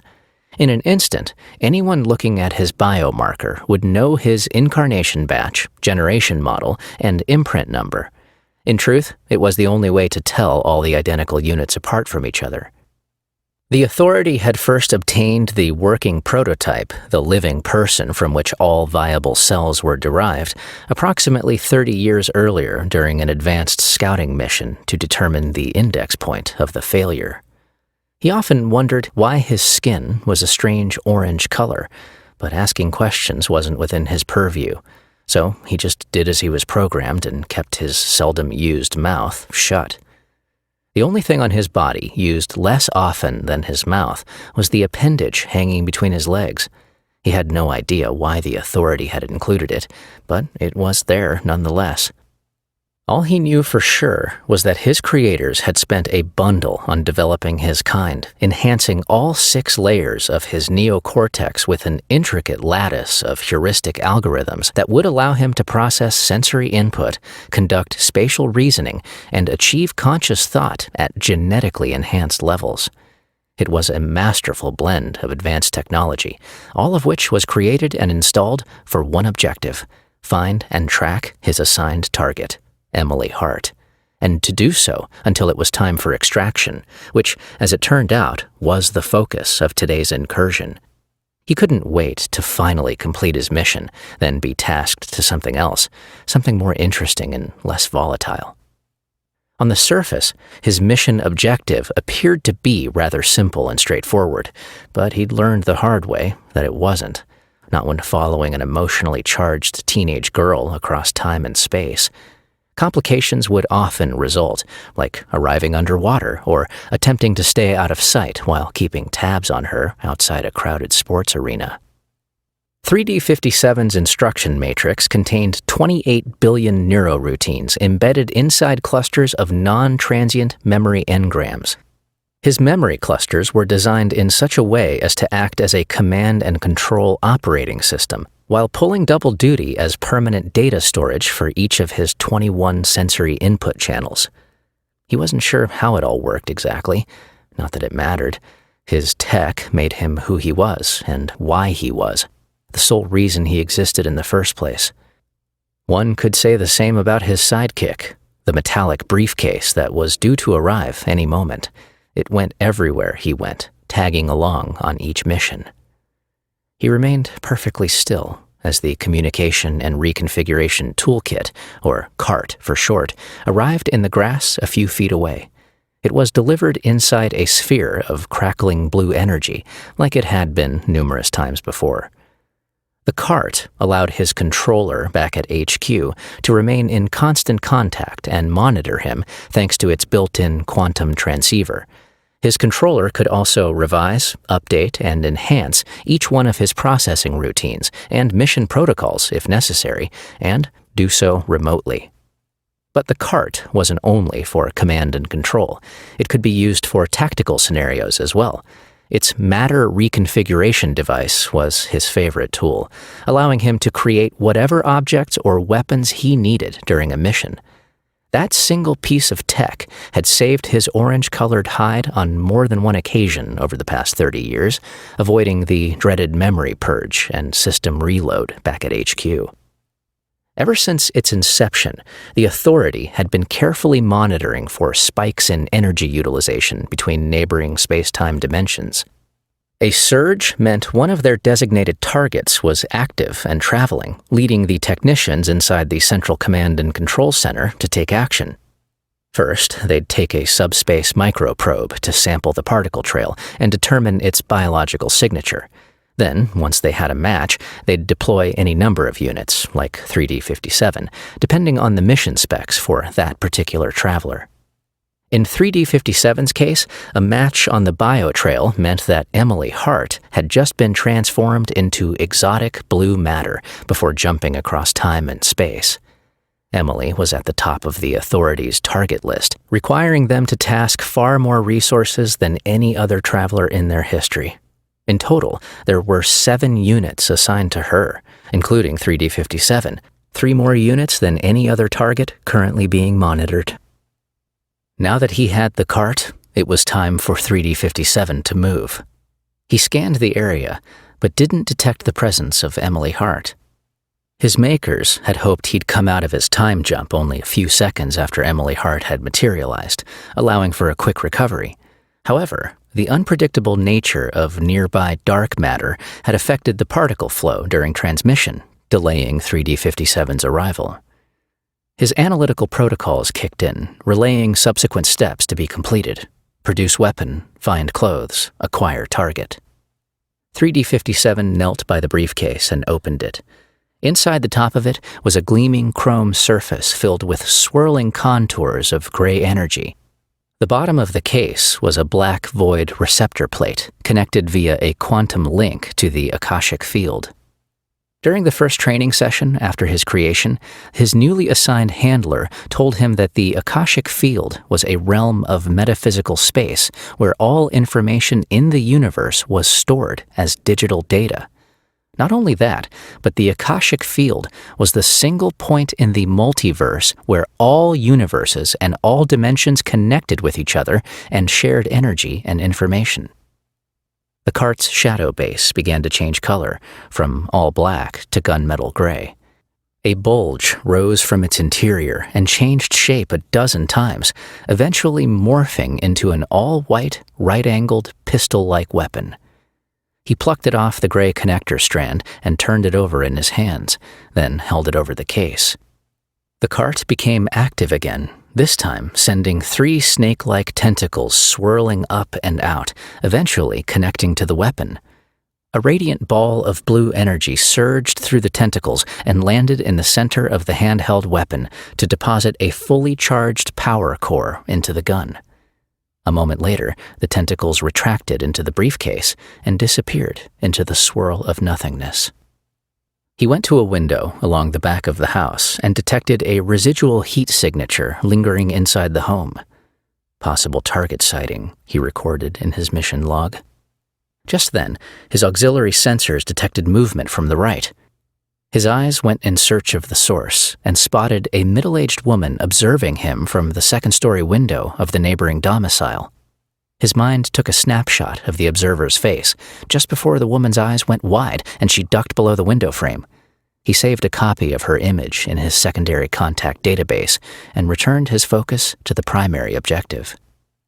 He went to the back door of the house in front of him and opened his cart again, this time touching 3 commands into the virtual console.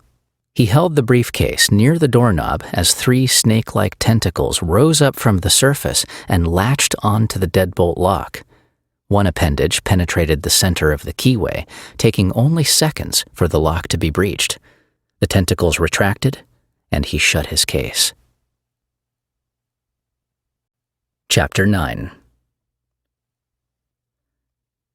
"Yes, I'm pregnant," Emily told Nora from the front seat of Dwayne's car. "Please don't be mad at me. Please, I don't think I could take that right now."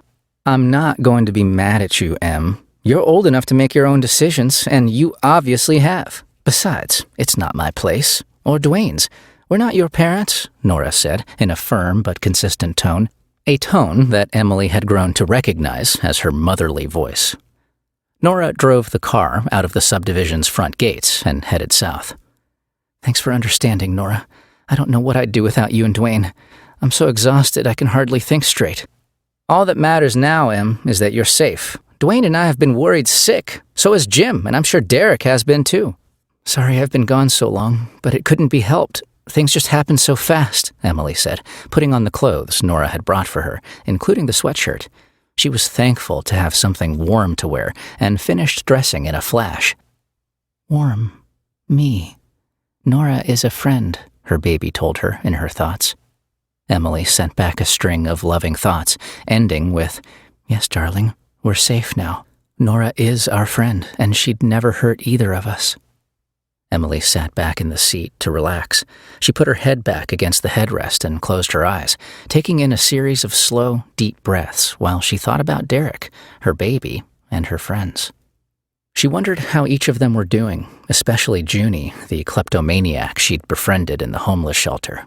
That quirky young girl was first to capture her heart, making her break one of her most important rules: never get involved, because nothing good ever comes from it. Well, something good did come from it. Her love for Junie, Derek, and her baby. Plus, there was cute little Schrody, the incredibly soft tabby cat who seemed to follow her everywhere, even across time and space. She missed them all, even Sheldon at the library and the ex-Marine turned spec reporter, Jim Miller. When you're living on the streets, your entire focus is about trying to stay alive for one more day. You never really get a chance to relax and truly breathe. It felt wonderful to just sit and be, to exist in a single fragment of time without the constant threat of death hanging over your head. It felt almost as good as sex. Not quite, but almost.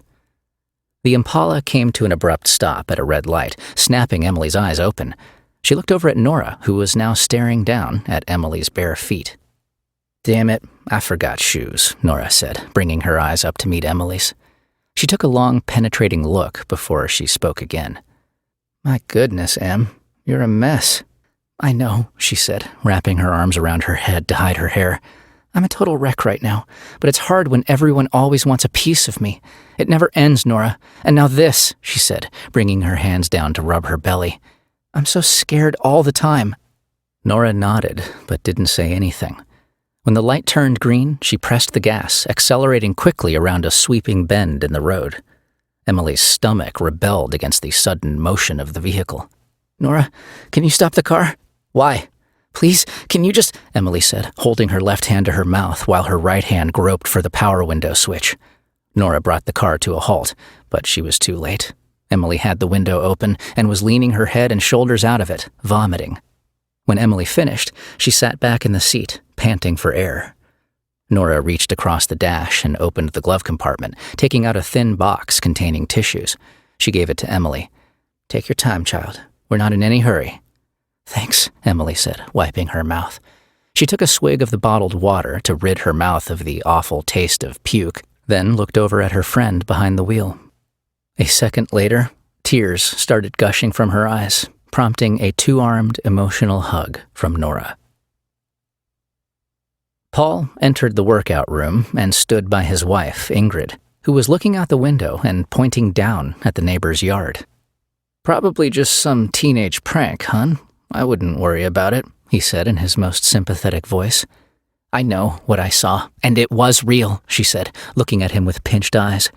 He gave her a quick hug, hoping to return to bed and slip back under the covers. He didn't like that Ingrid had all the control in their marriage now, especially since she liked to push his buttons every chance she got. But there was nothing he could do about it, not after he'd shacked up with the girl next door and gotten caught. 2 stupid mistakes related to one really bad decision. It had become clear to him over the past year that relationship debts, like the one he owed to his wife, take an excruciatingly long time to be paid off. And even then, when the balance remaining is 0, more payment is due, far more than he ever realized. He'd be stuck forever, paying for dipping his wick into the forbidden fruit. Oh, but what a juicy, succulent fruit it was, still haunting his dreams on a nightly basis. "May I go back to sleep now, please?" "No, not yet. I need your help here," Ingrid said, pacing the room. "Something terrible is going on over there. I can feel it. She was naked, and so was he. I think we should do something. Don't you? The police need to know." "Did you get a license plate number?" "No, I didn't. I couldn't make it out. It was too far away when she jumped inside it. I can describe the car, though." "Okay, hon," Paul said. "Go ahead and call the cops. Tell them what you saw. Just keep my name out of it, okay? I'm sure they'll send a cruiser out or something and check the house. Are you sure she came from inside the house and he was chasing her?" "I don't know. Maybe. I never actually saw her inside. Plus, he showed up after she was gone. But she did look scared when she ran across the driveway. That much I'm sure of." Well, maybe it's not what you think it is. You really don't have all the facts. Whether or not I do doesn't make any difference at this point. I don't like the idea of people running around the neighborhood naked, especially not a young girl and some huge man. None of this is right, on so many levels. Okay then, like I said before, go ahead and call the cops, but when they ask you, no, I want you to do it. What? You want me to call them? Why? Please, Paul. What am I going to say? I didn't see anything. You're the one who... Please, just do this for me. I need you to call them right now. Paul sighed while staring into her vengeful, demanding eyes. He knew he was never going to worm his way out of this predicament, or any of the others that were still haunting his payback list. Okay, I'll call. Just tell me what you want me to say. Where's your cell phone? She asked. I don't know. Give me a second, he said, letting his eyes dart around the room for a bit, before sauntering into the hallway at a snail's pace to stall for time.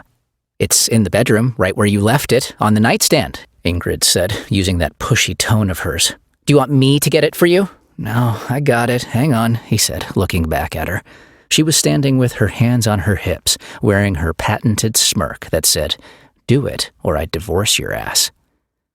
Paul went to their bedroom, cussing quietly under his breath. Even though his vulgarity was directed at her, it was meant for himself, for being such a dumbass.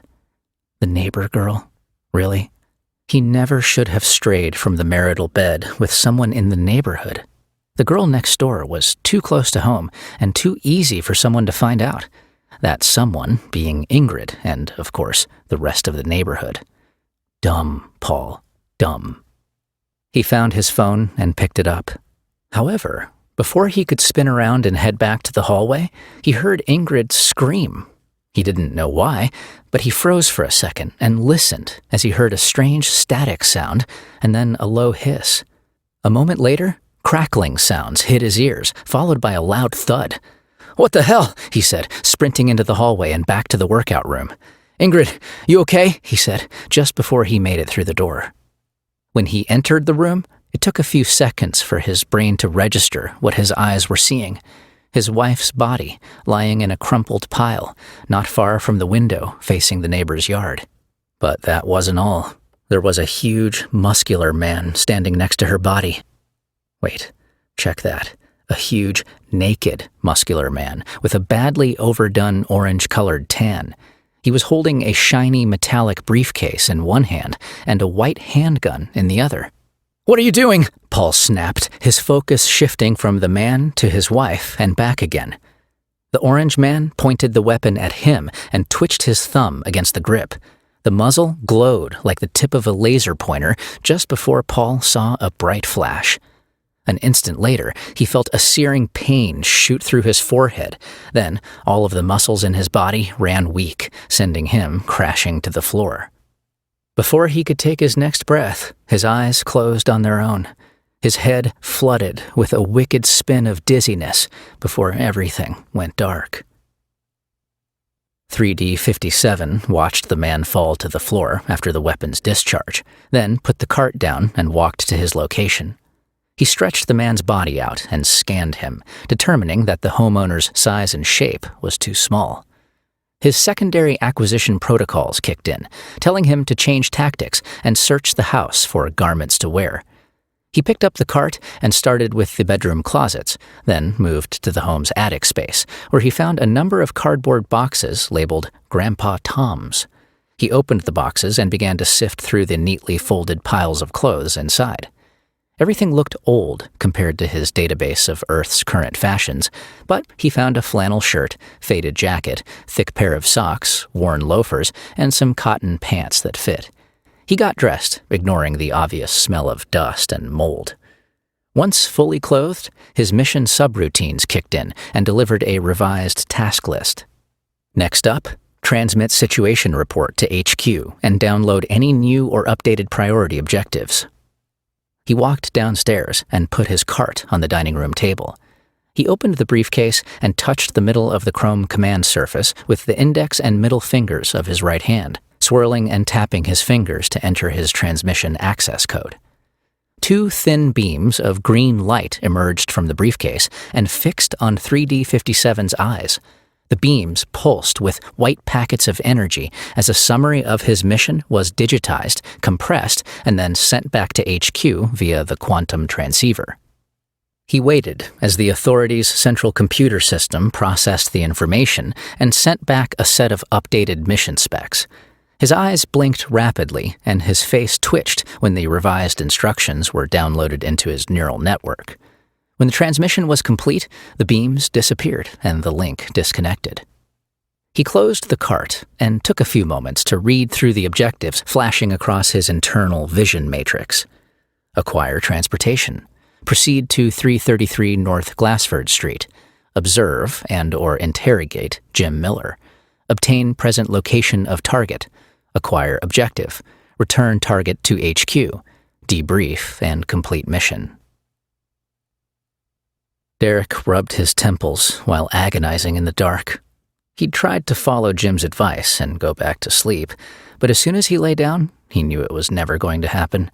He tossed from side to side in bed, unable to get comfortable or find the mental calm that leads to falling asleep. No matter what he tried, he couldn't shut off his brain. He pressed his elbows against the bed, holding his cell phone above his face, checking it every 5 seconds, hoping for a text or a call from Jim, telling him something, anything. All he could think about was Emily. He knew it was crazy, but he was upset with her. The more he thought about her, the more furious he became. Why didn't she call him first? Why call Dwayne and then only ask for Nora? Granted, Emily had no way of knowing where Derek was or how to get in contact with him, but that didn't matter. He was still mad at her. He should have been first and foremost on her contact list, the first person she turned to for help, not an afterthought. Was that all he was to her? An afterthought? If the tables had been turned and he was the one who disappeared or vanished or whatever the hell she did, he knew the first thing he'd do was go to her. None of it made any sense, he convinced himself, unless she was hurt or in jail. Something must be terribly wrong for her not to reach out to him first, especially after their amazing, magical night together at Nora's house, the last night he saw her before she disappeared without so much as a goodbye. Derek pushed the covers from his body and sat on the edge of the bed. That must be it. She was hurt and needed Nora's medical skills. It was the only explanation that made sense, the only excuse he could accept. He stood and paced the room, looking at his phone for what must have been the 1,000th time in the past half hour. Nothing. Damn. Not knowing was worse than not doing. No more waiting, he decided. He got dressed, grabbed his backpack, and tiptoed out of the house, careful not to wake any of his roommates or the night monitor for the group home. He walked briskly toward Dwayne and Nora's house. He'd been there over a dozen times since Emily had disappeared, checking the house and its yard from across the street to see if maybe she'd returned. Each time, he'd left broken-hearted, walking the path home with heavy feet. Now, she was back, and he had to see her. He had to know where she'd been. He had to know why she took off and left him alone, again. The pressure in his chest was immense, and he knew why. He loved her. He was sure of it, and he couldn't stand being apart from her for another second. Being apart made everything hurt across his entire body, even his hair. It was pure agony, more so now that she was back. Their connection was strong, pulling at him with the force of a black hole, gobbling up all the light around it. He needed to see her, touch her, kiss her. Nothing else mattered. Chapter 10. Emily saw the look of compassion in Nora's eyes and felt it deeply, even though she couldn't seem to flash on her. No one had looked at Emily like that for years, not since her mother died the night of the taking. Only minutes before, Emily could barely bring herself to say she was pregnant out loud, but did so anyway. Emily knew she couldn't do this alone. However, after seeing the look in Nora's eyes, she knew she'd made the right choice by calling Nora for help and admitting what had happened. Emily focused her attention inward, wanting to pass her feelings and thoughts about Nora along to her baby, but the presence inside had retreated to only a tiny speck of awareness. Babies sleep, she thought, even in the womb. If she was right, then she'd have to save the lesson until later. She didn't want to wake him. A big part of her wanted to tell Nora about her burgeoning connection with her son and the thoughts and feelings they'd been sharing, but she couldn't, not yet.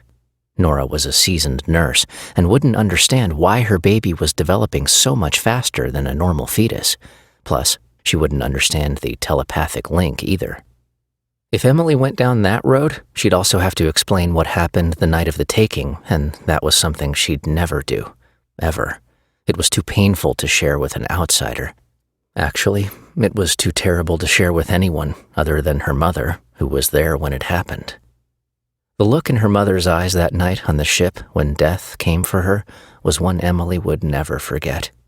That singular moment in time had burned a nasty scar on the petals of her heart, a scar that would remain there until the end of time.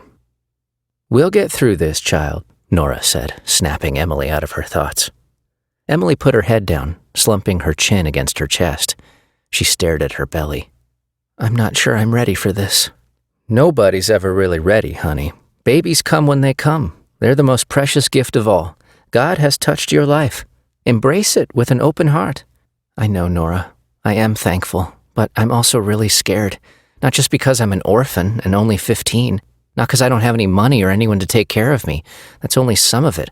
There's more, so much more. I wish I could tell you everything, but I can't. It's just too horrible to talk about." "It's okay, dear. You'll tell me when you're ready." "Thanks for understanding. I can't believe you're doing all this for me. Thank you so much for everything." "It's what I'm here for, sweetheart," Nora said, pausing for a few seconds before she spoke again. "Emily, can I ask you something? Now, you don't have to answer if you don't want to, but as a nurse, I need to be sure of a few things. Is that okay?" "Sure, I guess. What do you want to know?" "Did you use a home pregnancy test or did you go to a doctor?" "Well, I could never afford to see a doctor, plus they ask way too many questions. So, a home test, I take it." "Yep." "What kind was it? Do you remember the brand?" "Not really. I just grabbed one from the shelf when the clerk wasn't looking." "You lifted it?" "Didn't really have a choice. I don't exactly have a job. Besides, they have lots of them. I'm sure they'll never miss the one I took." "I see," Nora said, her face turning a little sour. "Do you remember the packaging?" "No, but it's the one where you pee on the white stick thing, and there are 2 windows on the plastic handle end where you look for the blue lines, the blue plus sign. I think the label on the box had 3 letters on it. I just don't remember which ones." "Was it HPT?" Nora said in a somber tone. "I don't know. Maybe." Emily saw a look of pity come from Nora when the kind woman looked at her. Nora reached over and rubbed Emily's back and shoulder. "Were you alone when you took it?" "Yeah. I couldn't breathe or think. I was terrified. I almost couldn't look." "I'm sorry you were alone, hon. If it was HPT, that's the same test I took when I found out I was pregnant with DJ. But Dwayne was right there with me when I found out. I know that was hard for you by yourself." "I'm used to being alone," she said, bursting into tears. "That's all my life is anymore. I miss my mom so much." Nora waited a bit, then spoke. "Does Derek know?" "No, I haven't seen him since the night we were together. You know, in bed. Then I just vanished. He probably hates me right now." "It's going to be all right, I promise. But enough talk for now. Let's get you back to the house so you can rest. I'll get you in tomorrow to a doctor. We need to confirm that test." "We don't have to confirm it," Emily said, thinking about her communications with the baby. "I'm sure. 100% sure." "Okay, honey, okay. But I'm a nurse, remember? That's what you do after you take a home test. You double-check with a real lab test." "So what? You don't believe me?" "Yes, I believe you, but sometimes those home tests are wrong. Trust me, I see it all the time at the hospital and at the clinic. But you rest now. We'll deal with all this later, okay?" Emily nodded. "All right, but I guarantee you I'm pregnant. I've never been more sure about anything in my entire life." Nora didn't answer. Emily was tired of the debate, so she decided to let it go. She didn't want to upset Nora, not after the woman had dropped everything and come across town to rescue her. She put her head back against the headrest, slid her butt away from the seat a few inches, and crossed her legs to get comfortable. Her shoulders softened as she relaxed and thought about the baby, deciding right then to give him a name. But which one? There were millions to choose from, but she wanted his name to mean something. She scrolled through the possibilities, thinking of the men in her life who'd had the most impact on her. A name came to her right away. Julius. Grandpa Julius, her mom's dad.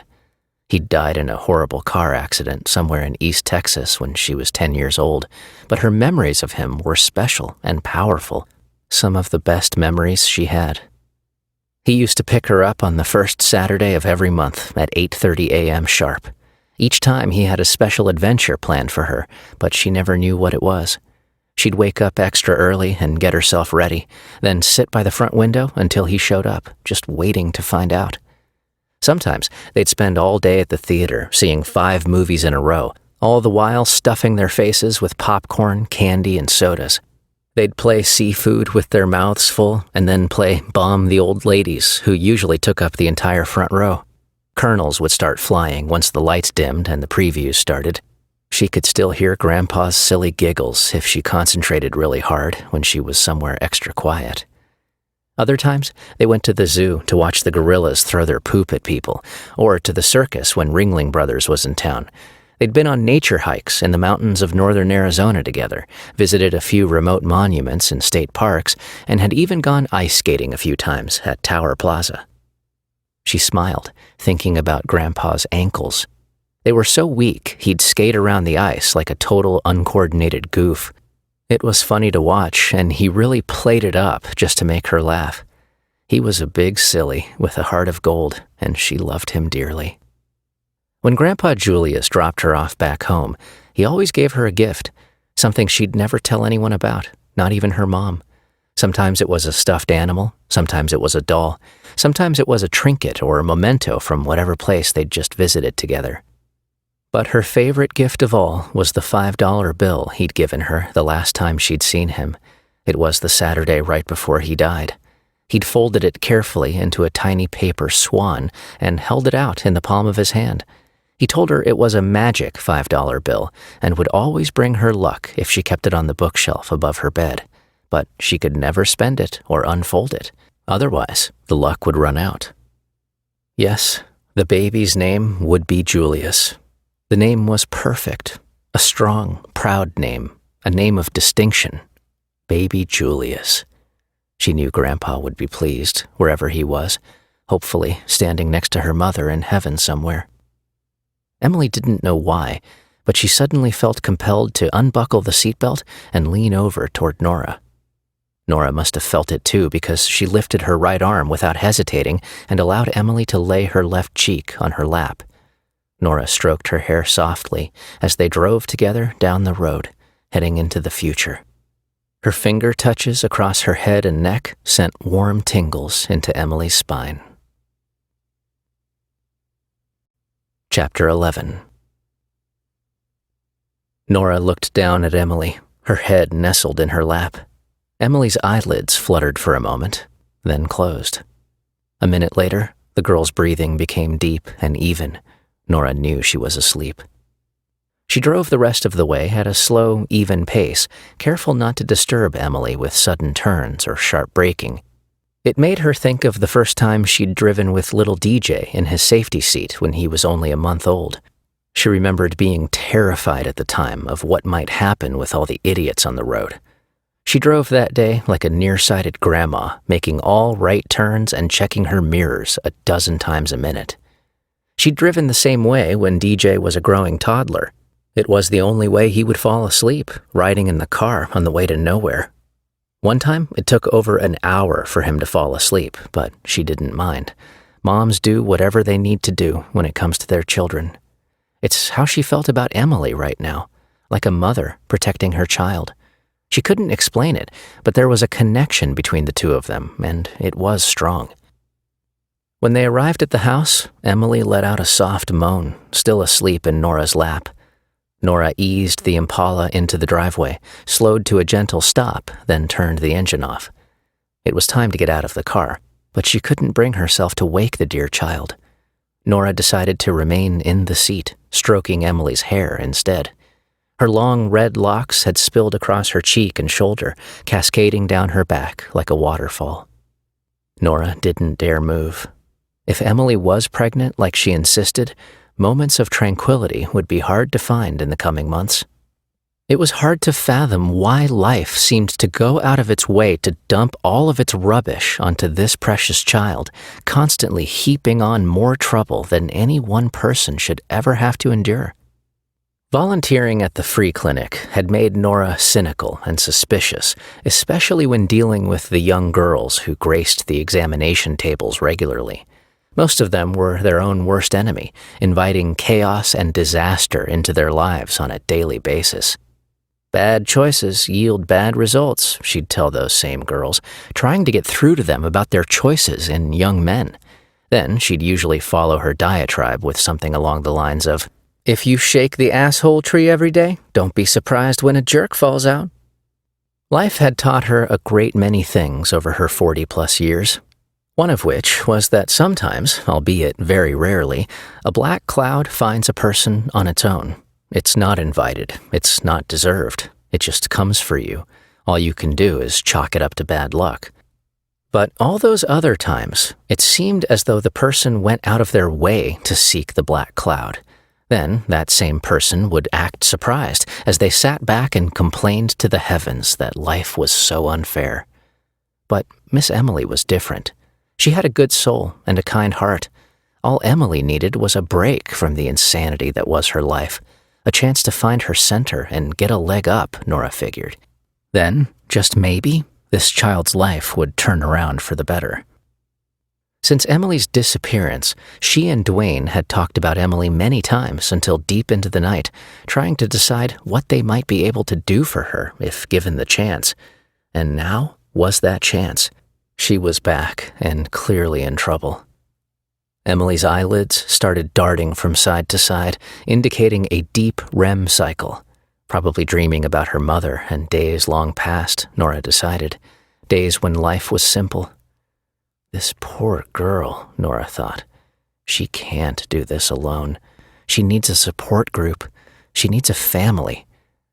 Nora put her head against the headrest and let her eyes close. She didn't realize how tired she was until right then.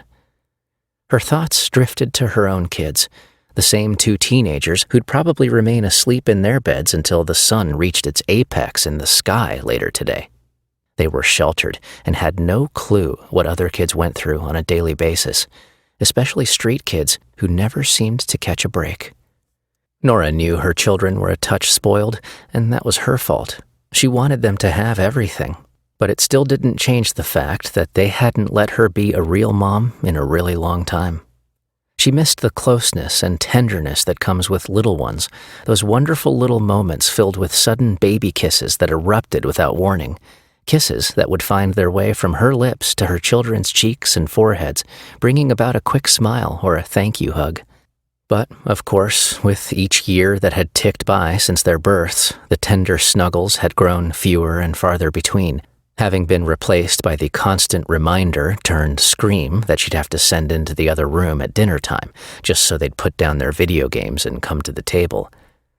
Nora had forgotten how wonderful it felt to be a mother, to offer the kind of comfort and love young Emily needed right now. A moment later, Nora's breath fell into rhythm with Emily's, and before 2 minutes had passed, she fell asleep in the car too. Derek was out of breath when he arrived at the mailbox across the street from Dwayne and Nora's house. He tried to take a shortcut through a park, hoping to see Emily sooner, but the idea backfired. He'd gotten turned around and come out on the other side of the park in a neighborhood he didn't recognize. Getting lost in the park was a first for him, probably due to his preoccupation with thoughts of seeing Emily again. Once he'd found his bearings and shook off the frustration, he decided to run the rest of the way. Walking probably would have been fine, but there was something nagging at him, like he was late for something. He bent over and put his hands on his knees, letting his lungs recharge with air. He stood up once his chest stopped heaving and studied the front of their home. It was quiet and dark. 2 cars were in the driveway, Dwayne's Impala and Nora's 4Runner. A slight motion caught his eye from inside Dwayne's car. He looked and noticed someone sitting in the driver's seat of the Impala. After he swung around and moved closer, he was able to make out the bumpy pattern of Nora's tight dreadlocks. He went to the driver's side and peered through the window. He saw Nora with her head resting against the headrest and lolling to the side. Her eyes were closed and her mouth was hanging open a touch.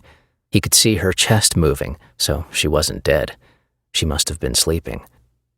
He leaned forward and looked inside the rest of the vehicle, looking for Emily. There she was, lying with her head in Nora's lap, turned forward to face the bottom of the steering wheel. She appeared to be sleeping too, with Nora's left hand holding the crown of her head. From what he could see, Emily looked peaceful, beautiful. Her red hair looked like a cascading meadow sprawling across Nora's legs in messy, random patterns. Her face was serene, almost like a newborn child's, with the corner of her mouth turned up in the hint of a smile. Derek wondered what she was dreaming about. He was about to knock on the window, but stopped when he heard a noise behind him. He turned. Dwayne was coming out of the front door of the house.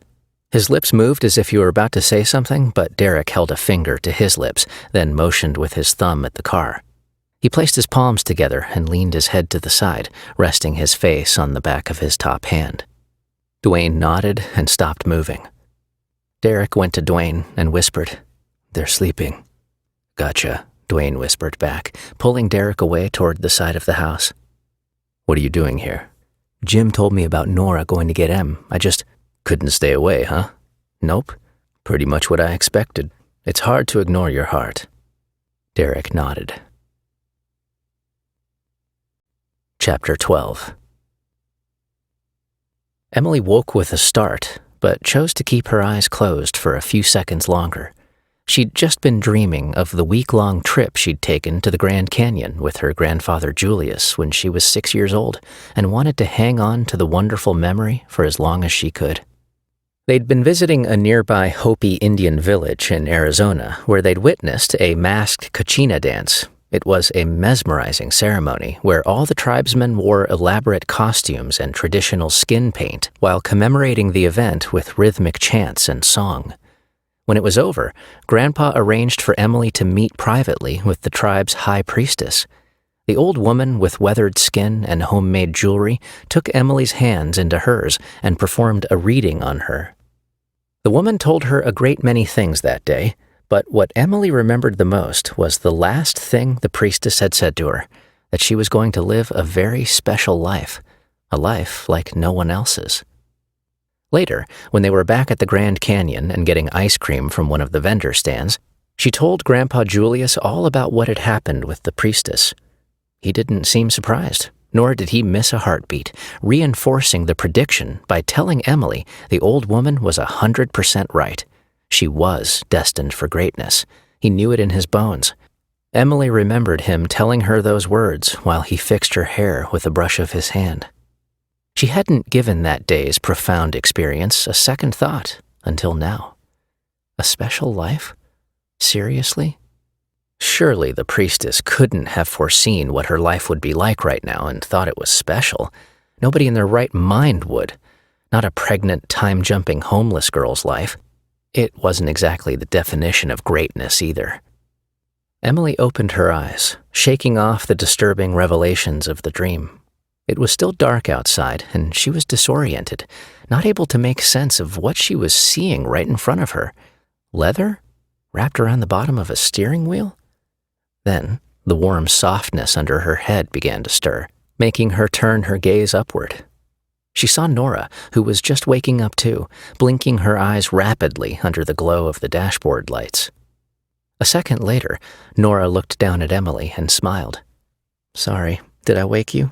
"No, not exactly," Emily answered with dry lips and a slow, tired voice. "Hungry. Me. Please. More food," came the baby's thoughts from deep inside. He was awake now too. "Hungry.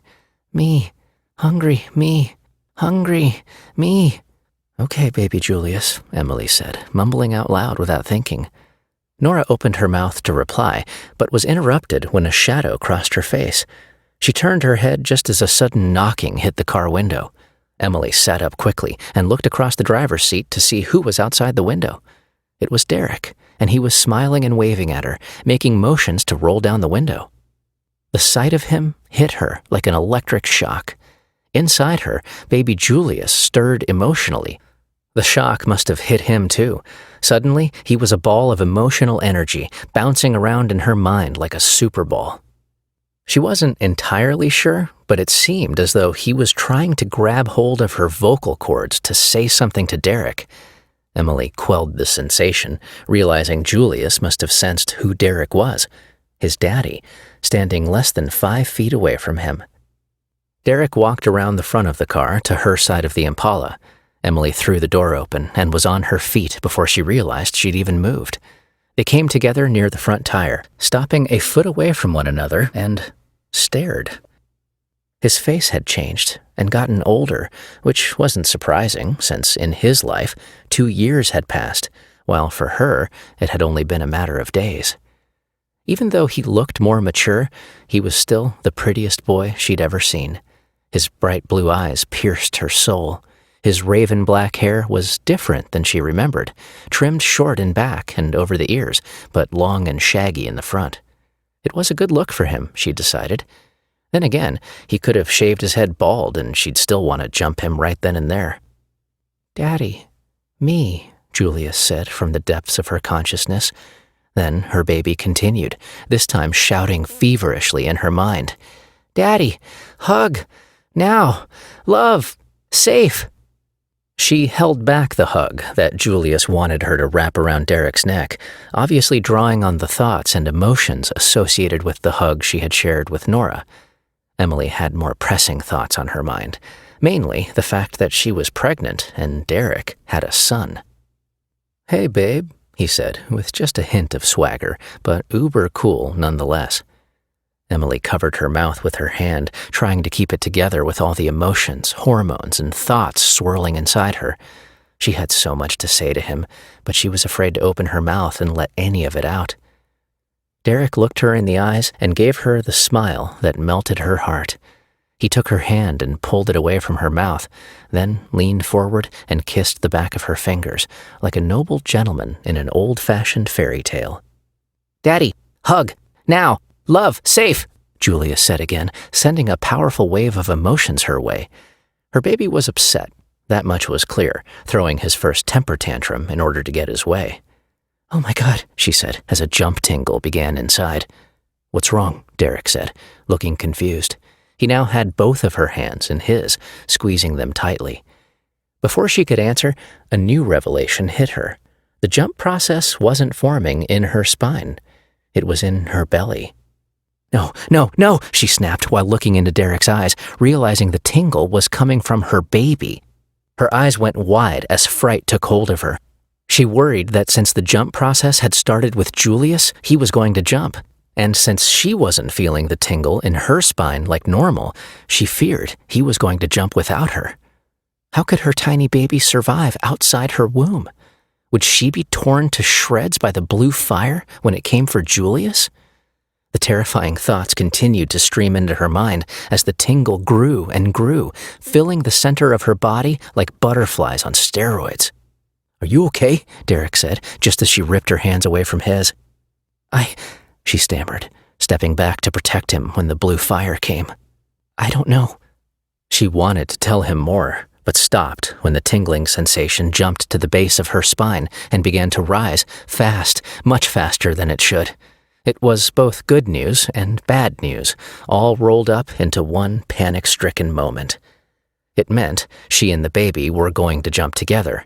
The terror of Julius jumping without her was replaced by a feeling of relief, which was quickly replaced by frustration at the fact that she was about to jump and leave Derek and her friends again. "Derek, I think I'm about to, "What, now?" "Yes, and I don't think I can stop it," she said, taking a few more steps back. When the tingle reached the middle of her shoulder blades, an idea came to her. Since the jump process originated with Julius, maybe she could convince her baby to help her stop it. For that idea to work, she'd need to distract him from the swell of anger so he could focus with her. The baby had wanted her to hug Derek, so that's what she did. She ran to Derek and wrapped her arms around his neck and squeezed him tightly. "That's better," "You had me worried there for a moment," Derek said softly into her ear. "I'm sorry," she answered, speaking to both Derek and the baby. She sent loving thoughts to Julius and wrapped them inside a virtual blanket of warmth, hoping to calm down her child enough so the two of them could quash the jump process together. But the tingle continued to grow. Her ploy wasn't working. She needed more of a distraction. She craned her neck back and brought her lips around, kissing Derek hard on the lips. He kissed her back, sending a flood of passion into her heart. It felt wonderful and scary at the same time. If the kiss didn't work, she was screwed. Their lip lock ended a moment later. Then he pulled her in for another hug. "It's okay, Em. It's all good. I'm just glad you're back and safe." Emily closed her eyes and focused on the tingle, trying to snuff it out, but it was still there and gaining strength. She was out of options. A jump was coming, and she wasn't going to be able to stop it. She pried herself free from Derek's arms and ran to the middle of the grassy area in front of Dwayne and Nora's house. Derek started to follow her, and so did Dwayne and Nora. "Everyone, just stay back," she screamed, feeling the jump pain increase tenfold. "Derek," she said, looking at his sad puppy dog eyes, "I'll try to be back soon." She took a mental snapshot and fixed the moment in her mind, gathering up everything she was seeing, feeling, and thinking about the yard, the house, the cars, Dwayne and Nora, and bound it to the bounty of emotions pouring in from Derek. She wrapped it all together and sent it telepathically to Julius in one last attempt to stop her son from taking them on a time jump. When time began to slow down around her, she had her answer. The jump would arrive in a second or two. She dropped to the ground and curled into a ball, waiting for the blue fire to come and take her. To take them. It did, and she and Julius were gone in a flash. Chapter 13. 3D57 turned the steering wheel of the BMW 5 Series that he'd commandeered from the proximal neighbor's garage and eased it into a slow stop next to the sidewalk. He'd arrived without incident at the residence of Jim Miller, located at 333 North Glassford Street, and parked across the street. His revised mission protocols had guided him with precision to the designated interrogation point. He grabbed his particle weapon and the cart briefcase from the adjacent seat and got out of the vehicle. A quick scan of the neighborhood by his visual and auditory sensors told him there was no movement. "Proceed with caution," his tactical response system reported. "Level 5 awareness protocols have been activated across all sensor input channels." 3D57's cognitive summary report dictated that he avoid being prematurely detected by the reporter residing in the home. A previous infiltration unit, 2C49, had been sent on an earlier mission to this same address, but was decommissioned with prejudice by the target. Before its destruction, 2C49 was able to stream a final communication burst to HQ, in which it identified the subject, Jim Miller, as having advanced tactical skills and weaponry. As a result, the authority reclassified the interrogation target as lethal, with a high probability of resistance. 3D57 followed his mission specs, walking 1 block left to traverse the length of the neighborhood, then made a 90-degree right turn. He followed the roadway until the alley that ran behind Miller's home could be located. After it was, he turned right again, using the dirt corridor for a covert approach. Once 3D57 was in position behind the subject's house, he peered over the fence and ran a visual scan of the backyard and residence. "Target identified," his tactical systems reported. Red crosshairs appeared in his vision, landing on Jim Miller as he stood in the kitchen. The home's rear-facing windows gave 3D57 a priority view inside multiple rooms. He didn't see anyone else in the domicile. 3D57 dropped behind the fence and waited while his encrypted action system streamed a mission update to HQ. He planned to take action the second he received an authorization to engage from his handler. When the ball of blue energy first appeared around Emily in his front yard, Dwayne had the instant sensation of his body being stuck in molasses. His eyesight blurred for what he thought was a full second. Then it returned to normal, and so did his mobility. He wasn't sure what had just happened, but his heart was beating at full tilt. He was standing in his driveway near the front of the Impala. Nora was at his side, and Derek was 15 feet away in front of the two of them, just inside the edge of the grassy area. All of them had been looking at Emily when the blue fire came. Now, the blue fire was gone, and so was Emily. She'd been in the center of the grass, but then just vanished. The only explanation he could come up with was that the blue fireball took her away, somewhere. Derek stumbled, Nora shuddered, and the three of them started speaking at the same time. "What the hell was—" Dwayne started to say. "Oh my God," Nora said, covering her mouth with both hands. "Damn it," Derek snapped, swinging his head around to look at Dwayne. His eyes narrowed. "She just got back!" Dwayne ran to Derek's position, and so did Nora, all three of them huddling together and staring at the spot last occupied by Emily. There was a black charred circle in the grass, like a scar from an old fire pit. Small blue flames were still dancing around the edge of the circle, then disappeared when a faint breeze blew in from the west.